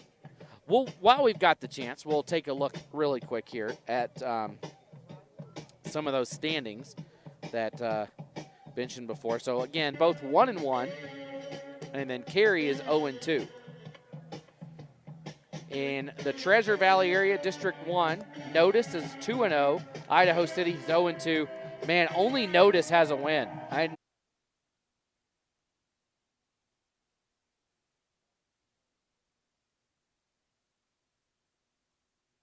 position for the Pirates. They'll start at midfield, 1st and 10, 11:57 to go here in the second half, or in the third quarter, I should say.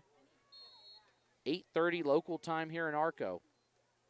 Here's a handoff up the middle, and about a 5-yard gain for Westergaard. So Westergaard picks up 5. It'll be 2nd down, 5 yards to go for the Pirates. On the stop for the Mushers.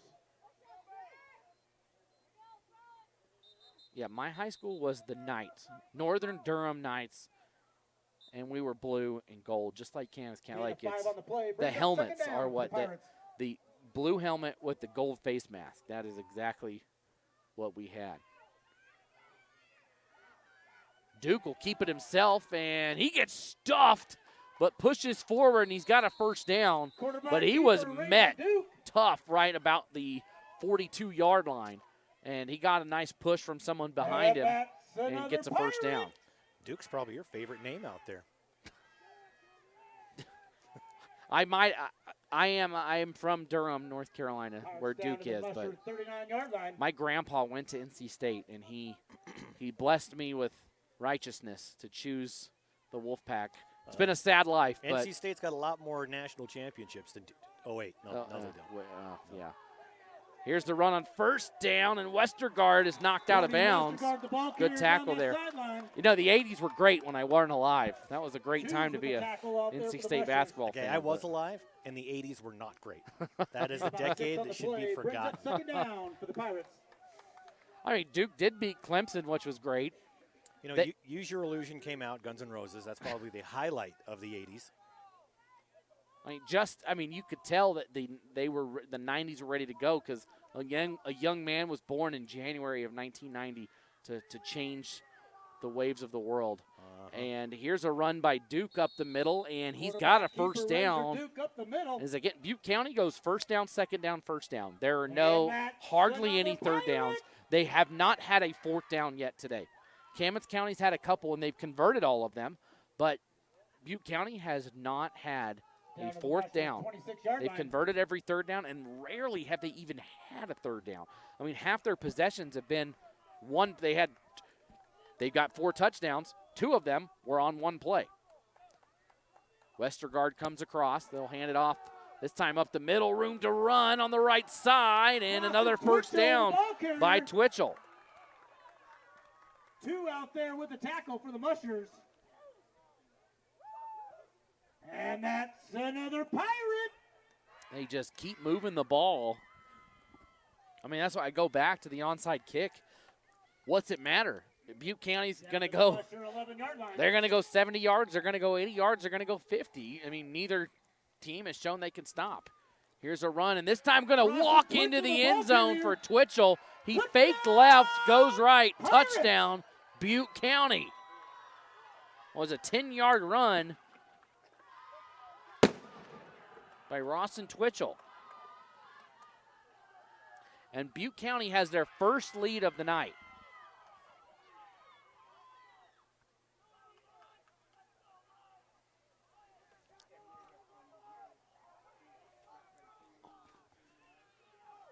On a 10-yard run, here's a critical 2-point conversion.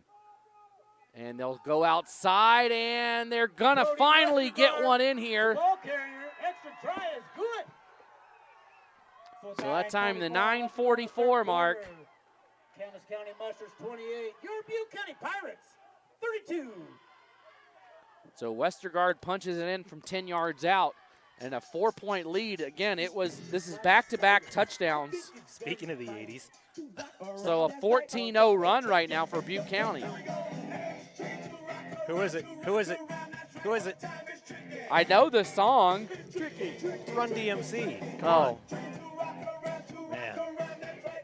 It's tricky. Well, if you don't know, I feel like everybody knows about the 8-man Prepcast, hosted every week by Brandon Beatty and Will Henneke, and also Lane Kirkland on the broadcasts, or he's the real talent. The show, right, every week. That's what they call him, the show. And Lane, the show, Kirkland. The show.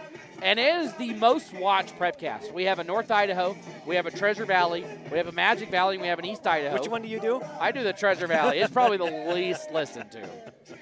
And that's probably because of the company involved. And It's it's not just nice. It's branded. It's and it's just different. The culture is different. You know, in Boise, it's a lot of the media is very Boise State, and out here it's in the small towns and the 8-man level. It's all about what happens here on Friday night, which is great. So here we go, Butte County to kick it away. Camas County now all of a sudden they've given up 2 straight touchdowns. They need to have an answer. Kick is deep. It'll be taken by Tupper. He drops it, picks it up. He's got room to run on the right side. One man to beat. He pushes him down, and it'll be brought down at the 40. The ball carrier for the Mushers. You know, that's what one of the teams needed to do was double up the scores. You know, if you go back and forth, and you said this at halftime, if you go back and forth, but you're not getting your 2-point conversions, all you do is keep getting further away. So Butte County comes out, scores, gets that 2-point conversion. So they've got the back-to-backs, but they are only up by 4 because of those missed opportunities. Yeah, they had plenty of opportunities where this could have been a bigger lead. Please keep your kids under the lights, please. So 1st and 10 here. Paul, stay in the light. Can't go in the dark. So 1st and 10 here. They'll pitch it out, and getting past the first defender, it's Troy Smith. And Smith lowers down, and he gets about 5 yards on that. So it'll be 2nd and 5. You know, my wife tells me something similar to that, except she says, if you ever get the chance, go towards the light. And I'm like, so I guess that's what it means. Just go. Just go. that nationwide life insurance is just is too appealing to her, huh? Yeah. And the fewer kids we have, we're down to 1 kid in school, not 1 kid at home, of course, but you keep a lot more of that money without kids. That's right. 2nd and 5, and Smith knifes his way down, maybe a gain of 2 here. It's going to be 3rd, and we'll call it 3 here, 3rd and 3. Justin Gilchrist out there. Mentioned Zane Hobart up at Kendrick watching. You know, he and his wife are expecting. Better get, ask for a larger stipend in the coaching, because once you got kids, holy cow. Yeah, once like my kids, when they're really little, it's like, okay, you can reuse stuff if you have more. And diapers, stuff like that. Yeah, it's like diaper. But then you get older, and it's like my son, he's like, I don't want to wear that shirt anymore. I want all the cool kids wearing this. And then it's, or I want to play this sport. I want to do that. Here comes a run to the left side, and Tupper lowers the shoulder and picks up a 1st down.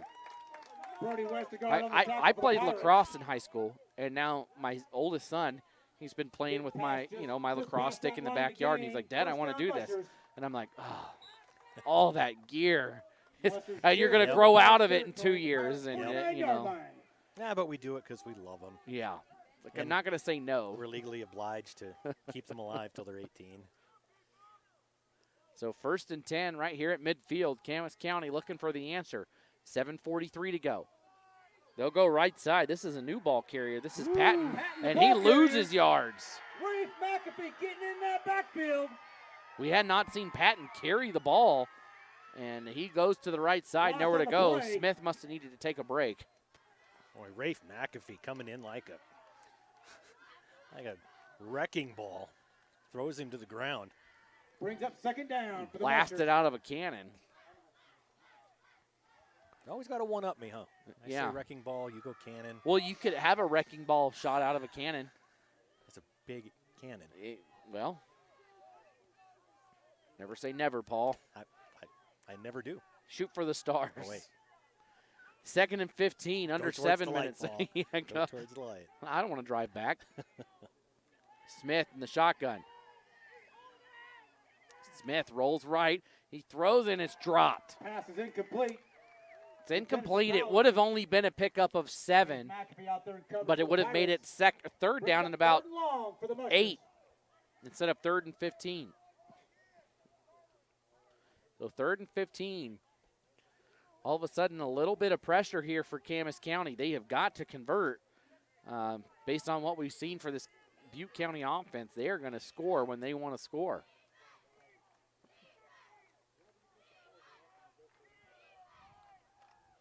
Defense chant across the way from the Camas or the Butte County cheerleaders.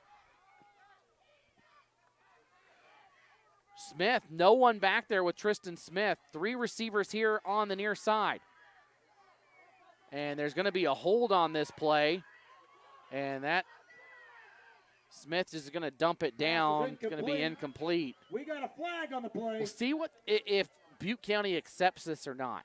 Because if they accept it, it's going to be third and 25. But it'll be 4th and 15, and we'll see if Camas County decides to punt this one or what. Yeah, they're still talking about it. There they go. We got holding on the mushers. And they're going to decline it. Yep. Declined. Intentional grounding on the mushers. Wow. On a free play like that. And he was way outside of the box. I know that you got to get it to go across the line of scrimmage, which is about the 45, but he was way outside of the box. Well, he was right on the sideline near the. And there was somebody. 35. How was he? That's what they're saying. It didn't go across the line of scrimmage. That's what the official's telling. Oh. All right. So the pass, they're saying it never crossed the 45-yard line. Mushers back, clear back to their own 26-yard line. I'd just say it was an overhand fumble. So this should make the. Yeah, overhand that was a fumble that went out of bounds. It slipped. Makes it 4th and long for the mushers. So this surely will be a punt, I would assume. The ball is at the 26-yard line, and they need the opposite 40. So 24 plus 10, 34 yards. Tristan Smith is back to go for it. He might roll and punt this one. Wants to see what's out there. He's going to roll, and he's going to chuck it, and it's going to be intercepted. And honestly, with the interception for the Pirates. And here's a flag. On the play. Yeah, he had crossed the line of scrimmage, I think, on the throw.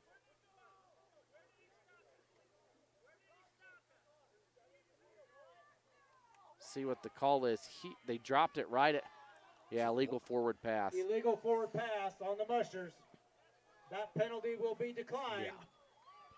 First down, Pirates. So Butte County comes up with a big stop. Pirates take over at the mushers. The first stop on defense that wasn't because of the clock. And Butte County takes over in great field position. Best of the day at the 31-yard line.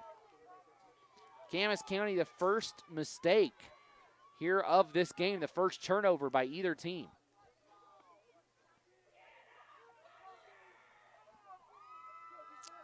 Wow. So 6:25 to go. Westergaard comes in motion. Left side, and they're going to go in for a score. What a play. Everybody thought Westergaard was getting it. Twitchell goes 31 yards for the score. Pirates.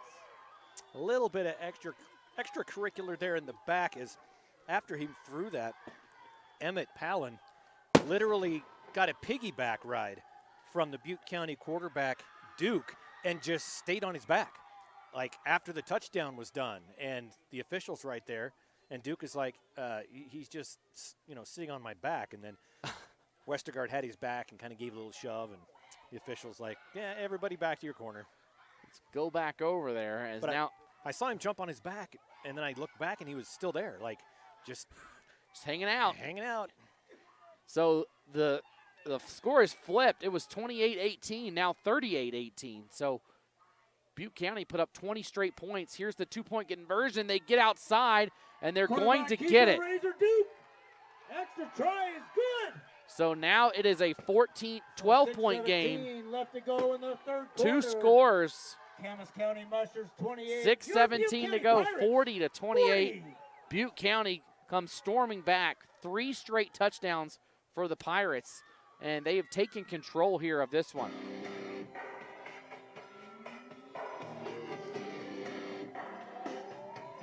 Who is it?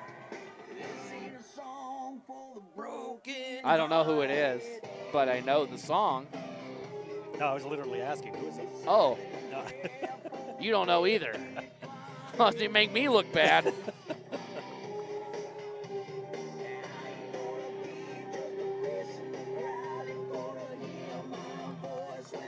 Wow, Emmett and Lake City 7-6. Emmett on top. Emmett just wants to play. If you haven't watched Emmett this year, they're going to do everything possible to keep it as close as they can in all their games and somehow find a way to win. They've just like found ways. I would say of anybody in the state so far, they've had the two, they've won both their games, and it's been in dramatic fashion both times, and just finding a way to win a game. It was Bon Jovi, by the way. Bon Jovi. John Bon Jovi. I do know who he is. This kickoff is going to roll out of bounds. Kick goes out of bounds. So Camas will take over at the 35-yard line. 35-yard line. 1st and 10. Camas County got to come back with an answer right here. As Butte County, again, that's their third possession today where they have scored on the first play of a drive. They got that happened their first two drives, one play, touchdown, and it happens right here in the second half. Their first offensive possession. And again, Camas County, well, I guess that was their second possession as they went on a drive, Like the first Bucks one. are But gonna have the Pirates re-kick. Should have.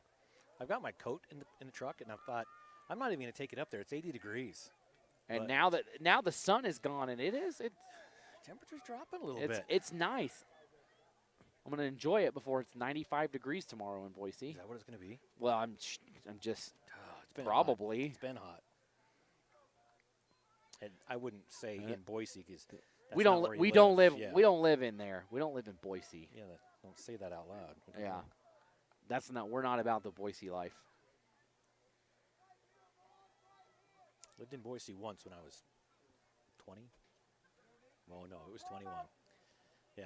Worst year of your life. I wouldn't say that. I've lived in East Idaho, North Idaho, and the Treasure Valley. I got all corners covered here. You do. And that kick, that one is bouncing around, and it gets behind. And Camas is going to fall down at the 10-yard line. They made Butte County re-kick that, and they lost 25 yards of it. The wheels are starting to fall off right now for Camas. And that was really smart of Clancy. Rabin, because a lot of times we've seen them pick up the ball and try to make something out of it. And this time he said, you know what, I'm just going to land on it. Fall on it, get it, live to fight another day.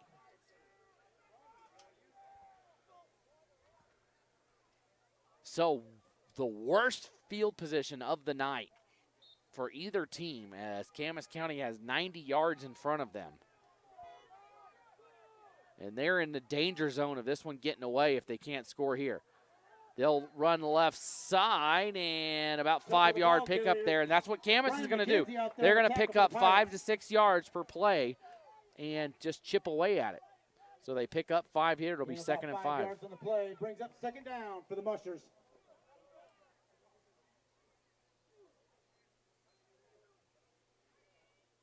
Clock running, nearing the 6-minute mark.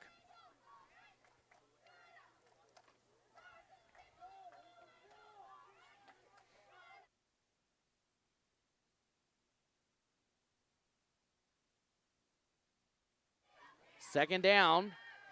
Tristan rolls right and throws it. It's caught, and getting away from one defender and picking up the first down is Trevor Twos. Rafe McAfee out there. Twos, big senior, 6'1", just a great receiver out there. After he catches the football, he gets his head right upfield and is able to get those extra yards after contact. It's big to be able to do that because this Butte County defense has been there. They've had a lot of contact, and Camas County has been able to get away from it or make something happen. I mean, you think of some of the plays that the Mushers have done here, just wild in order to get some of the scores they've got, and it might be catching up to them. First down, and this is a little trickery here. It doesn't go for much. as a little more of that pushing and shoving on the far side that you mentioned earlier. And you know, it's not, I don't know, malicious, right? It's the alphas. Stay down here. You know, just doing battle, right? Brings up second down for the Mushers. So second down here for Camas, 4:45 on the clock.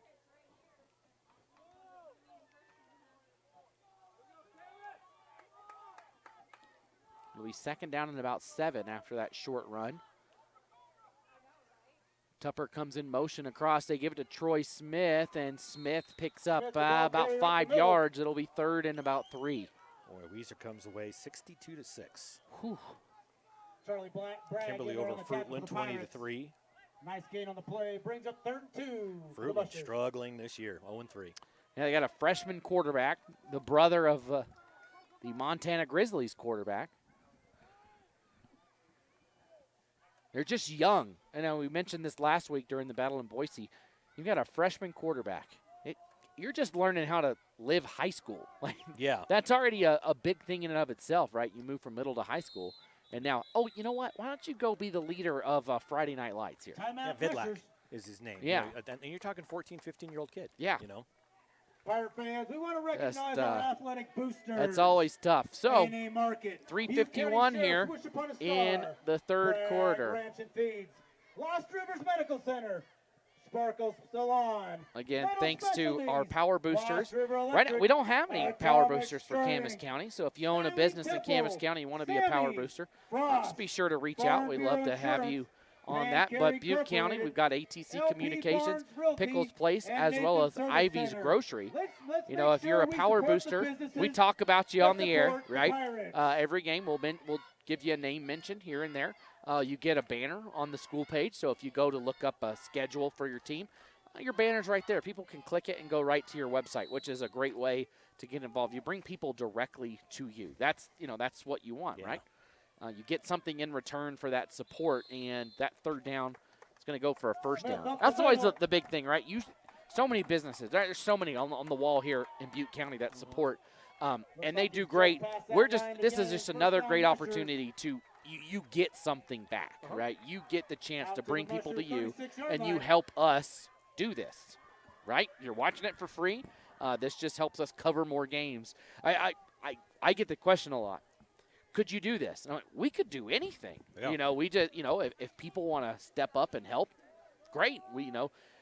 And by being a power booster, it lets us do more throughout the year. So first down here for Camas. Smith rolling left. He's sending someone deep, and he's got a man. This one's floated up, and whoa! Did that hit the ground? I don't think so. The officials don't know what to say. I mean, he was down on the ground. Did it hit the ground? Yeah. And the whistle didn't blow. Well, this guy's got the ball. What's going on here? He's got the blow. Yeah, he's got the ball. I think there's an interception. This is a. And so yeah, this official here is saying the play was live. And that's so that official came across and said, "Oh, I thought it was dead." So the white hat's going to try and sort it out, but the white hat needs to take. And it wasn't the word of this official. And it wasn't a rough tackle. It was just a. No, he just knew he had to get him out of bounds. You've got the ball here, but the intercept. Did he? I thought he caught it on the ground. Well, you're down. This isn't the NFL. Yeah, Brody Westergaard went down with it, and it popped up in the air, and he was laying on the ground and caught it. Now, did it hit the ground or just hit his body and pop up? Because if it hit his body, it's an interception. They're going to say incomplete. Pass is incomplete. What? So they're going to say it hit the ground.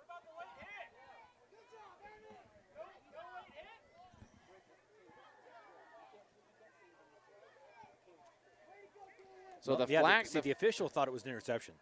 So that's why he never blew the whistle.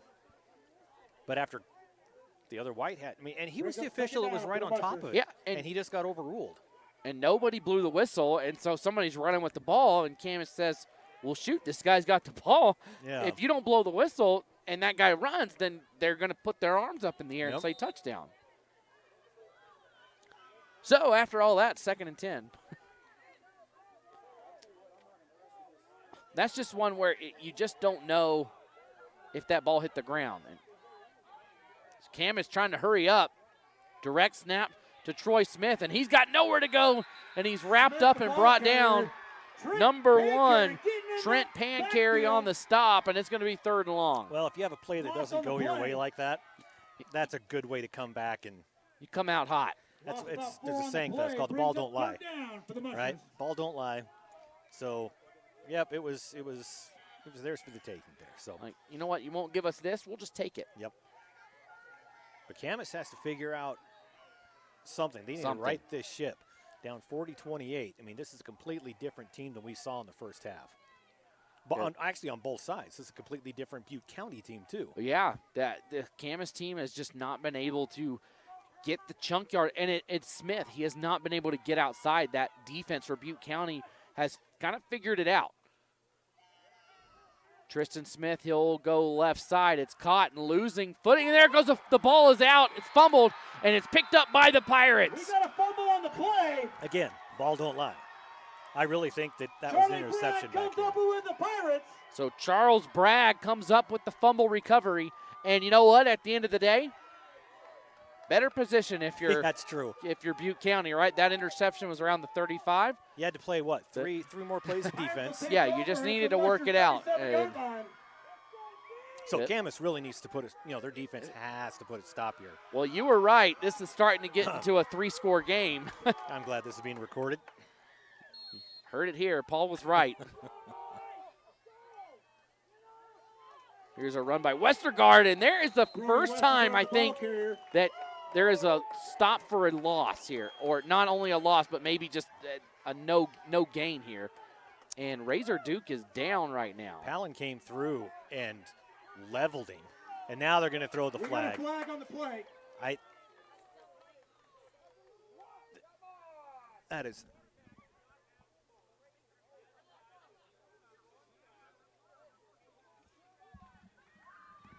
So the official's telling him, Coach, he'd already thrown the ball, he didn't have it. But my argument is, why'd you throw the flag 5 minutes after the play? It wasn't a throw, it was a run. It was a handoff. So how can you have a roughing the passer? Dead ball foul, personal foul. Just a dead ball personal foul, just late hit. He leveled him pretty hard. 15-yard penalty and an automatic first down for the Pirates. Things just starting to go not the way of the musher right now. It's another Pirate. You're in danger of going up, or if you're Butte County, you could go up 20 right here. 1:43 to go in the third quarter, and up the middle again. And it's too bad if you're Camas County because you finally got a stop where it was no gain, which just had not happened all night long, and you finally get it, and then you get a penalty. Maybe that's the spark that Camas needed. This one goes for maybe a yard, so 1 minute and 20 seconds to go here in the third. And Butte County now starting to take their time, which honestly, if they can punch it in, it is going to be a steep deficit, 3-score advantage for them. Camas looking to rush. Smith right on the line. He got him to move. I think they moved. Flag on the play. Yeah, that's going to be on Butte County. Smith was just like dancing at the line. He was ready to go. Maybe a little spark put into Camas. Yeah, I think that was Braxton Hymas, left guard, that just took the bait. Now, is this the first, second, and more than 10 for Butte County? I would 10-6, Emmett at the half. Man. Emmett lost their quarterback. They've been playing a wide receiver at quarterback. He's not a backup. He's a substitute quarterback is what I call him. And he just finds ways to get it done. Westergaard is going to get hit in the backfield, and all of a sudden it's 3rd and long.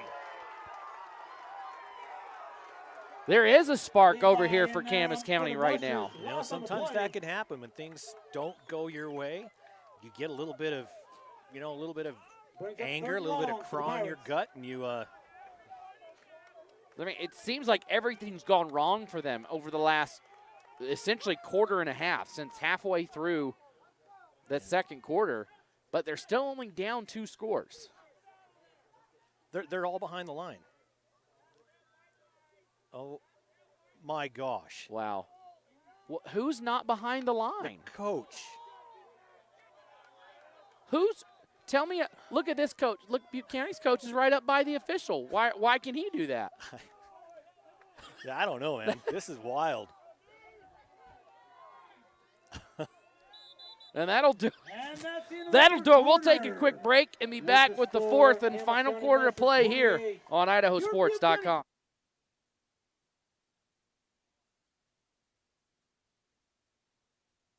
I'm Matt from Salt Lake City. Last year, while climbing in the Tetons, I fell nearly 600 feet. My hip bone was broken and exposed. I could see my quad muscles, and I had lacerated my liver. And I knew right away that blood was filling my abdomen. After a 3-hour rescue operation, I was airlifted to Ermac's Trauma Center. I was rushed into surgery. Then their amazing team worked with me for weeks of rehab. Thanks to their incredible care, I've made a full recovery and I'm back to doing the things I love. And that's why I say, take me to Ermac. Welcome back as we start the fourth and final quarter. Butte County on top, 40-28. The Pirates trying to get it done and get another victory. The winner of this game goes to 3-0. This will be a big win for Butte County if they can finish it off. This is the number 2 team at 1AD2 level. I mean, right now there's only one team ahead of them, and that is Kendrick. Butte County will play Kendrick in a couple of weeks. That will be, that one's at Middleton, I think. Yeah, I think the Graceman is at home now. Yeah, so Kendrick coming down a couple of times. Westergaard in at quarterback right Yeah. now. He's under pressure, floats it up, and it's caught. Lots of room to run. They've got a first down and more inside the 15. Trent Pancarry. And that's Pancarry all the way down to the 12, and here comes a flag. We got a flag on the play. They were chirping all the way down. Let's see who he called it on, though.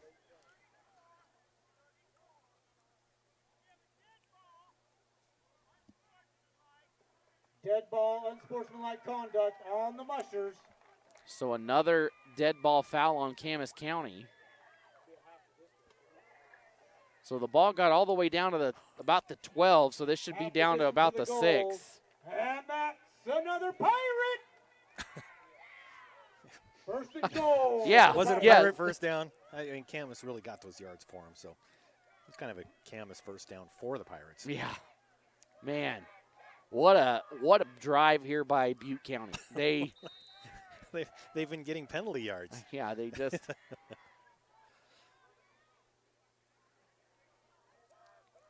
man in motion coming across. This one will be kept by Westergaard, and he's brought down in the backfield. Again, the Butte County defense, or Camas County defense, has gotten back there. That last play, though, would have been a first down with or without the penalty. But that one right there, another stop for a loss.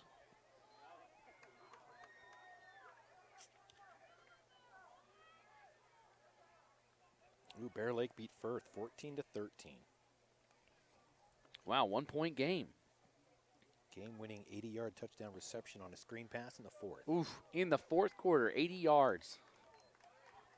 14-13, we had that in about 45 seconds here. Right. Yeah. That's jump change. Westergaard steps back, moves his man over. Here's a handoff. Twitchell still on his feet. Twitchell gets knocked back, and Twitchell, the ball carrier. maybe a gain of a yard. Ooh. And somebody's just spiked their helmet down. Yeah, that was a Butte County player. He's ticked. That's Pancarry. And here's a flag, and We got a flag on the play. and that, I mean, that's, you would think you got to call that for spiking your helmet. But what happened before that? I mean, it's always got to. You're right. If you call it offset, maybe it's an offsetting thing. But this is starting to get. It is, but it's. I mean, it's not wrong. All right, here we go.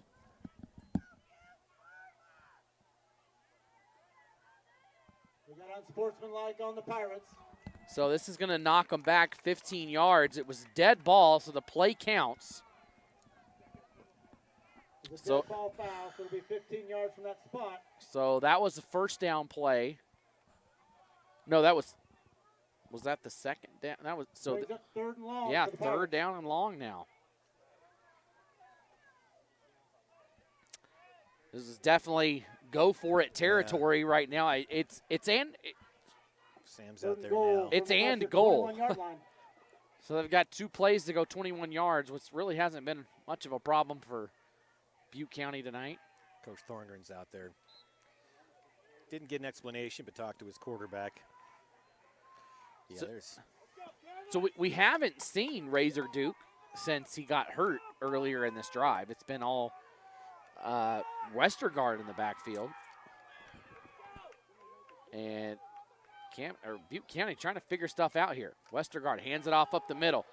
Twitchell's got some room. He gets wrapped up, but he only gets a yard to the 20. It's going to be 4th and goal from the 20-yard line. Well, they had Anderson out there on the right side. And now, maybe my prediction becomes right here, Paul. If Camas County gets a stop, they score. They get an onside kick, and they score again.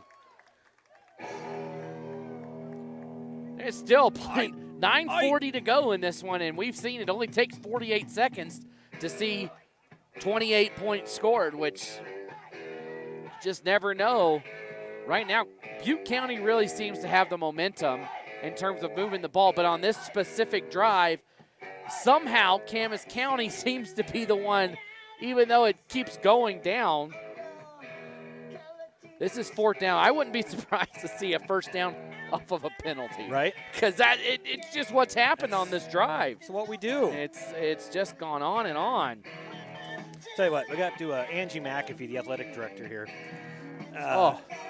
Nobody better. I mean, she brought me a Mountain Dew, so I'm automatically in love with her. Can you put these in the shot? These cupcakes? Yeah, let me see that. Here, look at these cupcakes. Some cupcakes. Look at those sprinkles. Look at that frosting. I smushed that one. That is a good-looking pair of cupcakes. Have you tried the cupcake trick, the how to eat a cupcake hack? So I'll show you when we're you done have here. A very different Instagram feed than I do. I do. So you tear the top part off and take the bottom, and then you make a sandwich with it. Interesting. Then you don't get frosting all over your face. Wow. There you go. Logan Green, 101. And a flag. Flag on the play. And it's probably offensive. Yeah, I definitely guarantee it's offensive. False start on the Pirates. Yeah, first day of flag football practice. It's like, all right, guys, let's talk about how to eat a cupcake properly. It's like if you watch Parks and Rec. Yeah. There's the scene where Ron has a basketball team and Andy has a basketball team. Ron Swanson's team is very disciplined. They play basketball, and Andy's is like, pizza! And they're just like running out. Makes sense. Cupcakes, guys. No, I'm Ron Swanson's my spirit animal. He really is. It's a good show. All right, 4th and 25. Camas County's almost in it. Just don't make a bad mistake. They're going to bring a lot of pressure, and this one floated up, and it's going to be intercepted. It's intercepted by Camas County. Room to run here. They're going to get across the 40, and here comes a flag, and still on his feet is Twos, and a huge return by Camas. I don't know what this flag is for. This is in the area of a flag on the returning team after the interception. A lot of times you see a block in the back on those interceptions. Guys just don't get fully turned around. And you can see Camas saying, "Are you what?" And unless this was on the throw, who's he calling the play to? Camas seems.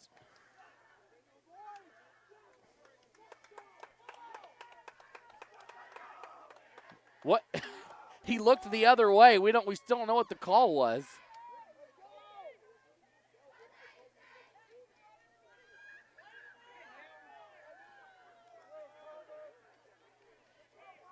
Oops. Everybody's there. It's on Butte County, but we don't know why. Or Camas, right? Oh, there is a hold on Butte. On Butte County, on the Pirates. Okay, so a hold on Butte, maybe before the throw? I don't know. Talk about flipping the game, though. Now Camas County has the ball at the 35-yard line. So if somebody left the living room to go watch something else, tell them to come back because it's starting to get interesting now. As it was 1st and goal from the 6. and all of a sudden, Camas with their first stop. Here come the Mushers. Smith, nowhere to go to the left. He'll drip back, and he's sacked. Westergaard with a huge sack. Westergaard getting in that backfield and sacking that quarterback. All the way back to the 47-yard line. Ooh. Loss on the play. Smith has been able to get out of that all night, but Yes. he saw Westergaard turn back, and there was somebody else in his face, and then he tried to go back the other way, and Westergaard Loss finished about it. 13 on the play. Brings up 2nd and long for the Mushers. 8:40 and counting. Should be about 23 to go. 2nd and 23 is what I think it is. Yeah, the ball's at the 47-ish. Yeah. And they need the 35. So 12-13. You're just spitting out numbers Second everywhere. down, yeah. You can make it up. You don't have to believe me. 62. Look, I can do it too. Smith wants to throw it. Nothing there. He'll roll to his right. Got some room. Steps out. I think he picked up 2 yards. Yep, they'll mark him right there at the 45. So, no, wait. I was way off. On the play. They need the 25 for a first down. I was looking at the Yeah. original line of scrimmage. So it's going to be, they need the 25. Ball is at the 44. So it's 3rd and 19. This is where, if you're Camas, maybe you pick up 10, 12 yards and then live to fight on 4th and not as long. Tristan Smith waits the snap. Fakes the handoff. He'll look to throw. Ooh. Stumbles and just throws it away. It's going to be comeback. It's caught. It's a catch. How's A's? What are you blowing it dead for? Oh, my goodness. Pauly getting in that backfield. Sacking that quarterback. Oh, and now there's going to be a flag for chirping at the ref. This is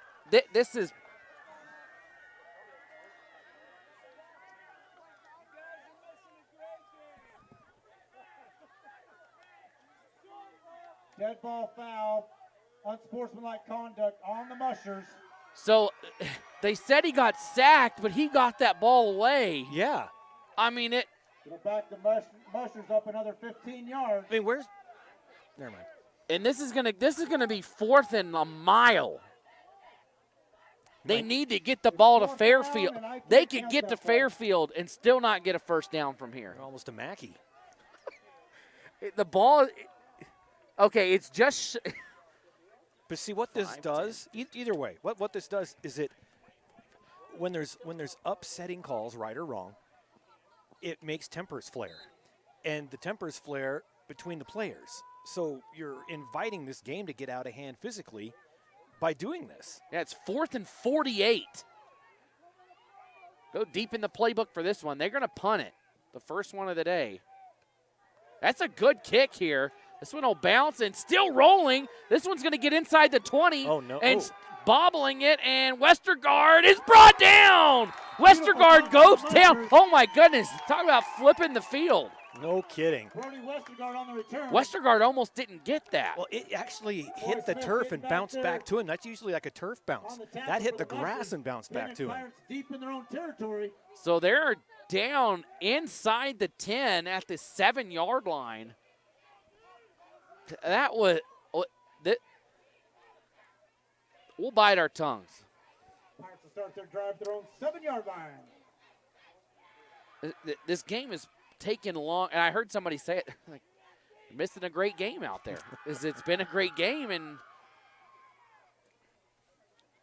so first down, Camas County's got to bring some pressure here. If Butte County can pick up a couple of first downs, this might be all she wrote. Well, if they can blitz and if they can run outside the blitz, there's a lot of open room. And here it is. They get outside and trucked out of bounds. Pitches to Westergaard down that sideline. Westergaard was greeted kindly there by Kelby Cox, which is good to see him in. He was down for a while there in the first half, but he's back in, so that's good. Westergaard, he felt it. I mean, 6'1", 165, big kid. And they picked up a first down, so they're out of those shadows from the goalpost, and offsides here coming for Troy Smith, who we saw so much, no points here in the second half for Camas. And we saw so much of him in the first and second quarter. And he's been frustrated. Camas not been able to do what they want to do. So it'll be 1st and 5.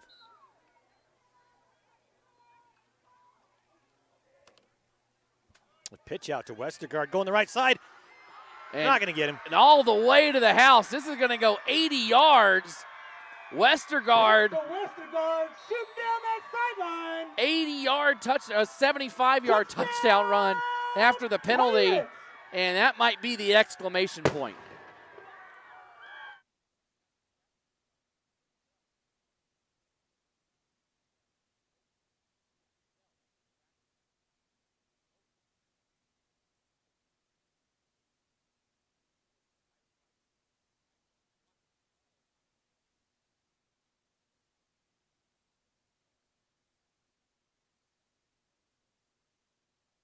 So Westergaard actually is hurting. He's off the field now. So here comes the 2-point conversion, and a little jump pass. This one's fumbled, and it's going to be picked up. The play is dead. No. Extra try is no good. So it'll stay 46-28. 7:13 left to go in the ball game. Camas County Mushers 28. Your Butte County Pirates So a 46. 75-yard touchdown run. There's That's the been some first money score. found, and if you've lost it, if you can go to the concession stand and tell them how much it is, they'll get it back to you. If you've lost some money, you 20 gotta bucks. Get to the concession stand, Yeah. tell them how much 25. you lost. If it's the right amount, they'll get Closest it back to the you. actual Otherwise, retail price without going over. You know, it's sad that Bob Barker died. Yes. Right? But he lived to be 99. Just under $1. $1, Bob. So at the 7:13 mark, a 75-yard touchdown run by number 2. So Westergaard has 2 of the 3 touchdowns here in the second half. And all of a sudden now it is out to a 18-point lead. So a 3-score game here for Butte County. That's a lot of points to make up in 7 minutes based on the way their defense has played here. First concert I ever went to, MC Hammer, BSU Pavilion, 1991. I was just a baby. Yes, you Levi are. Hendricks set to kick it off for the Pirates. So here we go, 7:13 to go in the fourth quarter.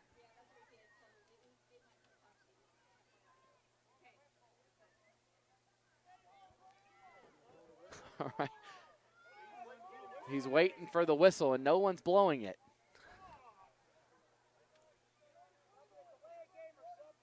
Yeah, all right, we're ready to go now.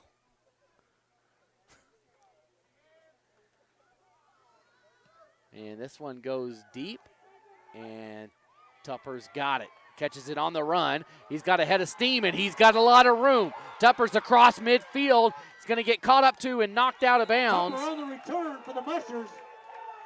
And he'll go out inside the 40, down to about the 38-yard line. Nice return for the Mushers into Pirate territory. Camas got the ball about here after the interception last time and couldn't do anything with it. And I think what they're asking about here is the tackle was out of bounds. And he's like, you've called that before against me. Why do I not get that benefit is what the Camas coach is asking about. Mushers start their drive to the Pirate 38-yard line. So 1st and 10, ball at the 38. 18-point game. Got to get a touchdown, onside kick, touchdown, onside kick. That's what it's going to take for Camas here.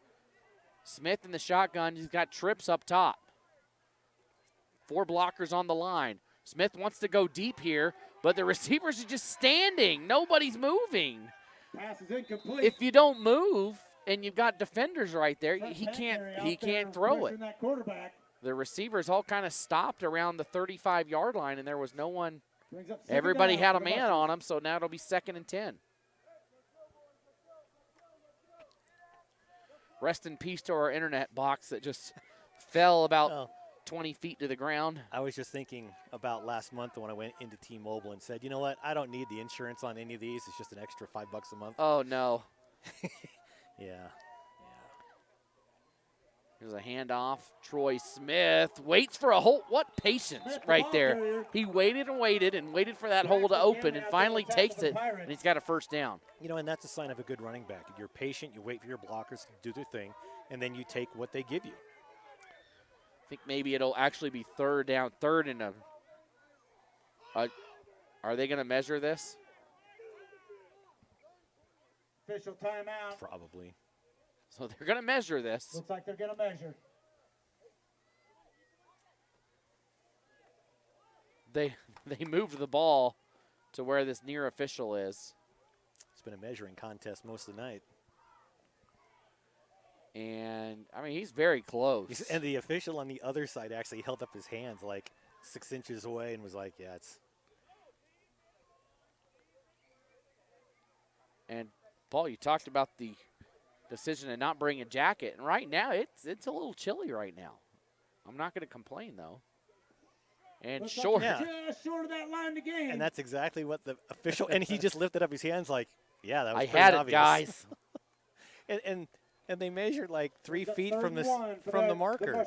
I mean, it's not like it was on the other side of the field. They could have just. You might want to turn my mic off. Ball's been muted. Canceled. I'm going to get fired. So 3rd and 1 after all of that. That was funny, that official. Yeah, it's this far. Guys, I know. But then they marked it, and he lifted up both arms, the universal sign of Sherlock. I know. This is one where Camas probably just blasts it forward. They do so. Tupper's got the first down, and Tupper the ball carrier. that I have seen a lot harder pushes and someone not go down than that. And that's one of the Camas coaches is saying, block to the whistle. Well, tonight, that whistle might not come. Because or it'll come too early. It will. Well, it didn't even come. He had caught it, and then it came. So first down, Camas. Under 6 minutes to go here from Arco.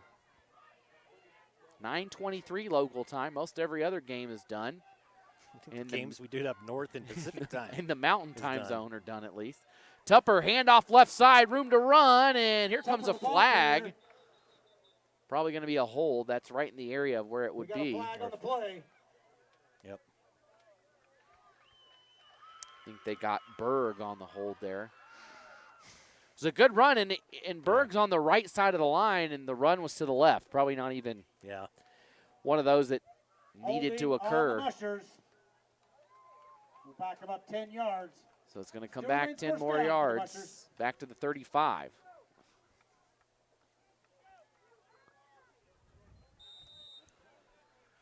The Steelers fans would be happy with the amount of yellow flags we've seen out there in the second half. Clock is rolling, 5:23. Here's a handoff to Troy Smith, and Smith is going to be brought down by the jersey. Pancarry dragging him down. Pancarry drives him down. As when this one snapped, will be under 5 minutes to go. Now, this grass is great here at Butte County. It's thick grass, and when it starts to cool, when it went from warm, it was warm today, not like hot, but in the 80s. And it goes cool, that grass gets slippery. Yep. And we have seen a couple of guys slip on that. And you got to wonder if that's it is going to get slippery. Part of the issue for Camas as the clock is rolling down to about 4.5 minutes now.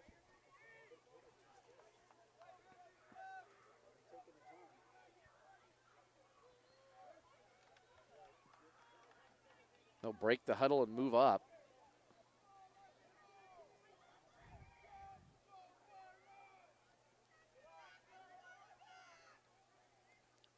Left side, Smith trying to find something, and here comes another flag. Smith's going to go in and score, but I think there's a hold, and we got a flag on the play. It's way back in the backfield here, so it's where a hold would be, and Camas 40 just, arms in the air, just frustrated.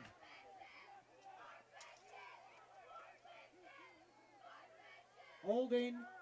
And, yep, On the another mushers. hold on Camas County. Next week, Camas County is off, and then they will host Hanson. They will host Hagerman. Back them up 10 yards. They've got 3 straight home games. Hanson, Hagerman, and Shoshone. Then they'll hit the road for their final 2 games against remains Castleford second down and for the Mushers. Dietrich.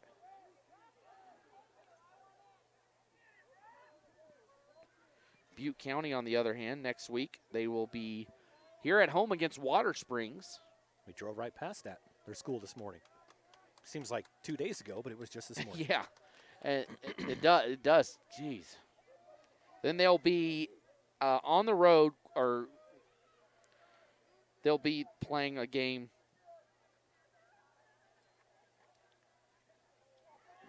I'll have to look at that.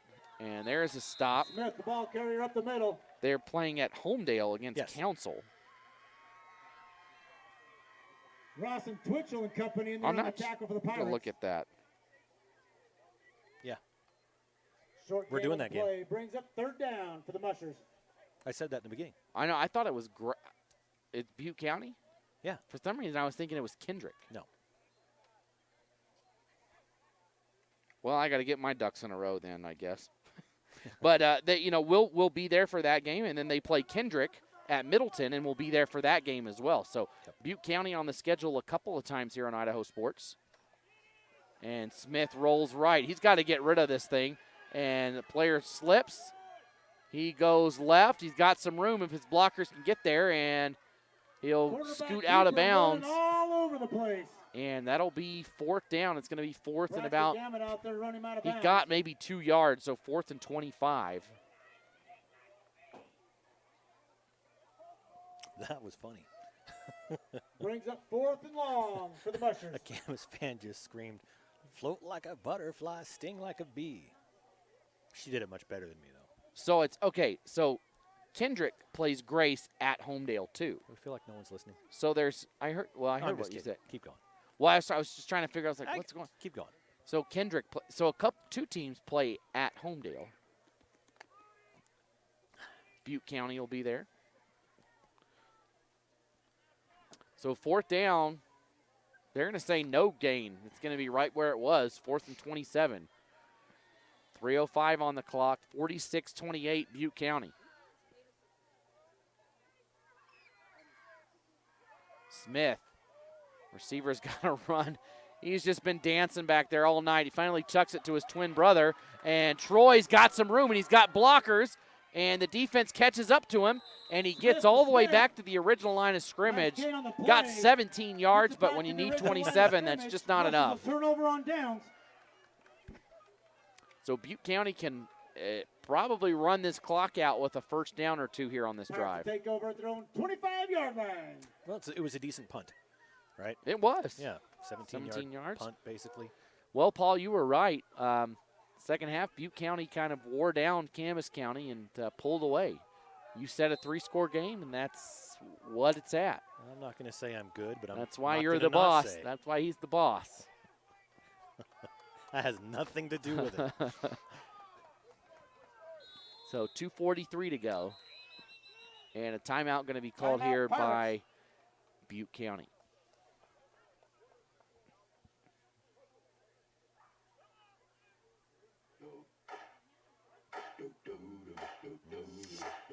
You can always check the broadcast schedule, and you know what we post. We try to post these graphics every week that show where we're going to be. So if you're not following us on Facebook, if you're not following us on Instagram or Twitter, go do that. And if you're not following us or subscribed to our YouTube channel, just go do that too. It literally takes you 10 seconds, and it helps us out a lot just by following our pages, helping us out. That would be awesome. So I will look to see how many of you followed after this game. I'm just kidding.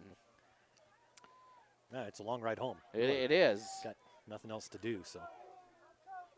Kidding, there's a lot to do. 2:43 to go.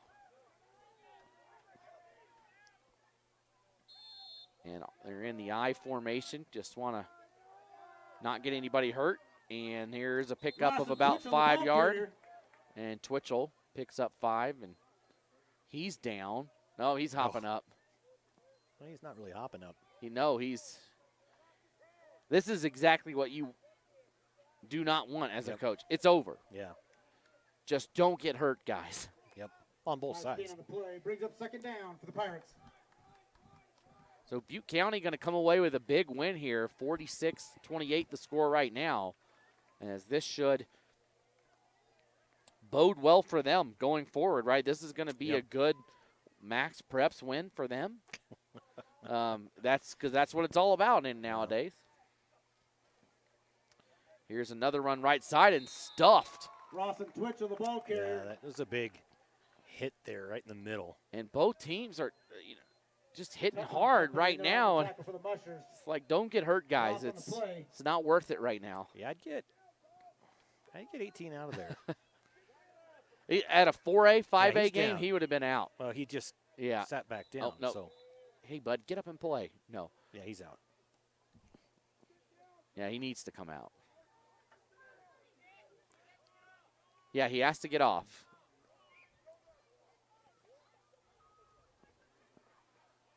Yeah, that's just the right call to get him off. I mean, just the two blockers they just ran into each other, yeah.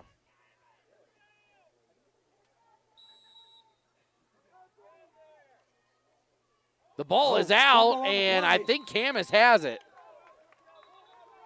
I think it was recovered by Cox. It is, so it'll first down Mushers. And a little home cooking there. 1 second went off the clock after that recovery. Kilby Cox for the Mushers jumping on that football. So, look, Paul, I guess you got to get 3 scores. If it was a 2-score game, it'd be different.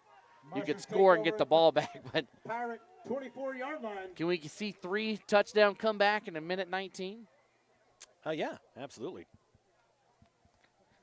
My feet have about had enough today.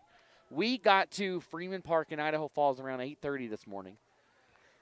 And the sitting that we did today from that point till now was in the car ride on the ride here and eating dinner at Pickles' place. Yeah. That's it. Smith looking to throw quickly right side out of the reach of his receiver, Palin. Intended for Palin. Brings up second down for the Mushers. I think don't go that way again. So 2nd and 10, clock stops on an incompletion. Thanks for sticking here with us. You know, I usually didn't go back and watch the games that I do. I might go back and listen to this one. Smith has to corral that snap in. He looks right, and that one's... Did he catch that? Oh, great catch. Yes, he did. Complete pass. Twos brings it in. To Twos. Great catch. And Camas got to hurry. We're under a minute to go here. Down for the Mushers. Smith in the shotgun again. He's got a receiver open to his left. Doesn't take it. He'll roll. Gets a good block. Gets a first down and gets out of bounds. Or I think he might be a yard short. Yeah, just a little bit short. But more importantly, got out of bounds.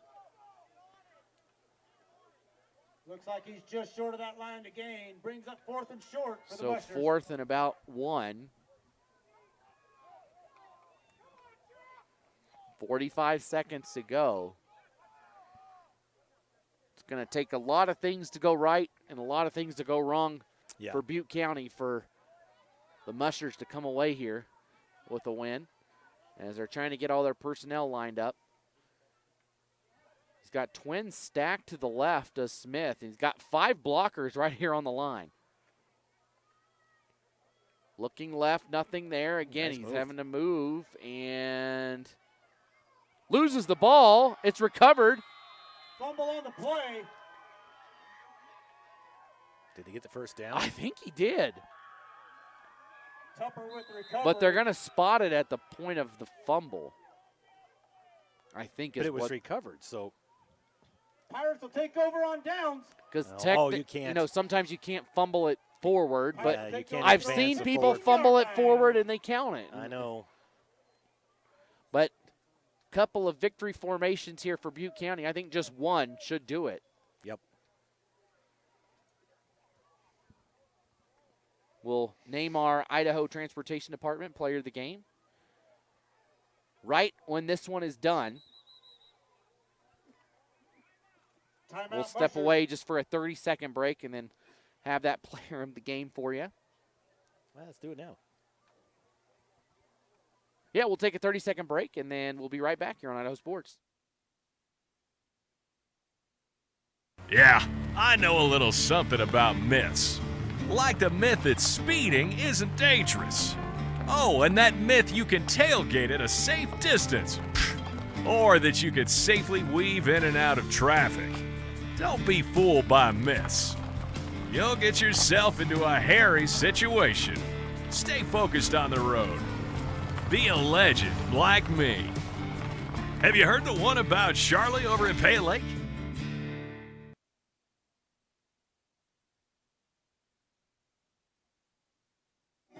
And welcome back.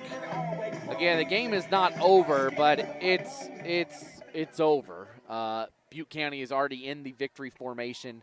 They will just have to take one knee here, but let's go ahead and announce that IdahoSports.com player of the game presented by the Idaho Transportation Department. We're going to go with number 2. That is, oh no, somebody's got to get off. Get off. Okay. Well, we'll keep you in suspense here for the knee. There it is. It's going to go to number 2, Brody Westergaard for Butte County. He had a couple of touchdowns here today. He had a 62-yard touchdown run. He had an 8-yard touchdown run, a 10-yard touchdown run, and then a 75-yard touchdown run to put the exclamation point on this one. He also stepped in at quarterback when Razor Duke went out for a couple of drives, and he played well there. And he also had a big stop, few stops on defense. So our player of the game is Brody Westergaard for Butte County. Well, thanks for joining us here for East Idaho Game Night. This has been a presentation of IdahoSports.com East Idaho Game Night presented by Teton Toyota as well as Ermac Pediatrics. Additional coverage on IdahoSports.com is presented by your local Toyota dealer, Project Filter, the Idaho Transportation Department, the Idaho Department of Health and Welfare, Next Steps Idaho. Am I missing anybody in there? Project Filter? Project Filter, yeah. There's a lot of great people that help this. Teton Toyota, Teton Toyota, yeah. Just thanks to everybody for all your support.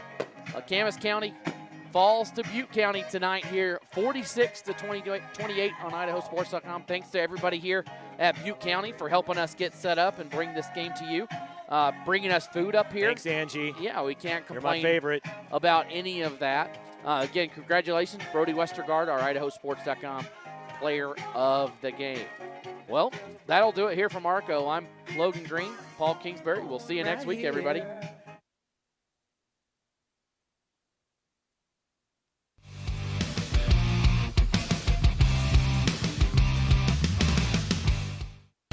This has been a presentation of IdahoSports.com GameStreams. This broadcast is copyrighted to IdahoSports.com. Any rebroadcast, retransmission, or other use of this broadcast without the expressed written consent of IdahoSports.com is strictly prohibited.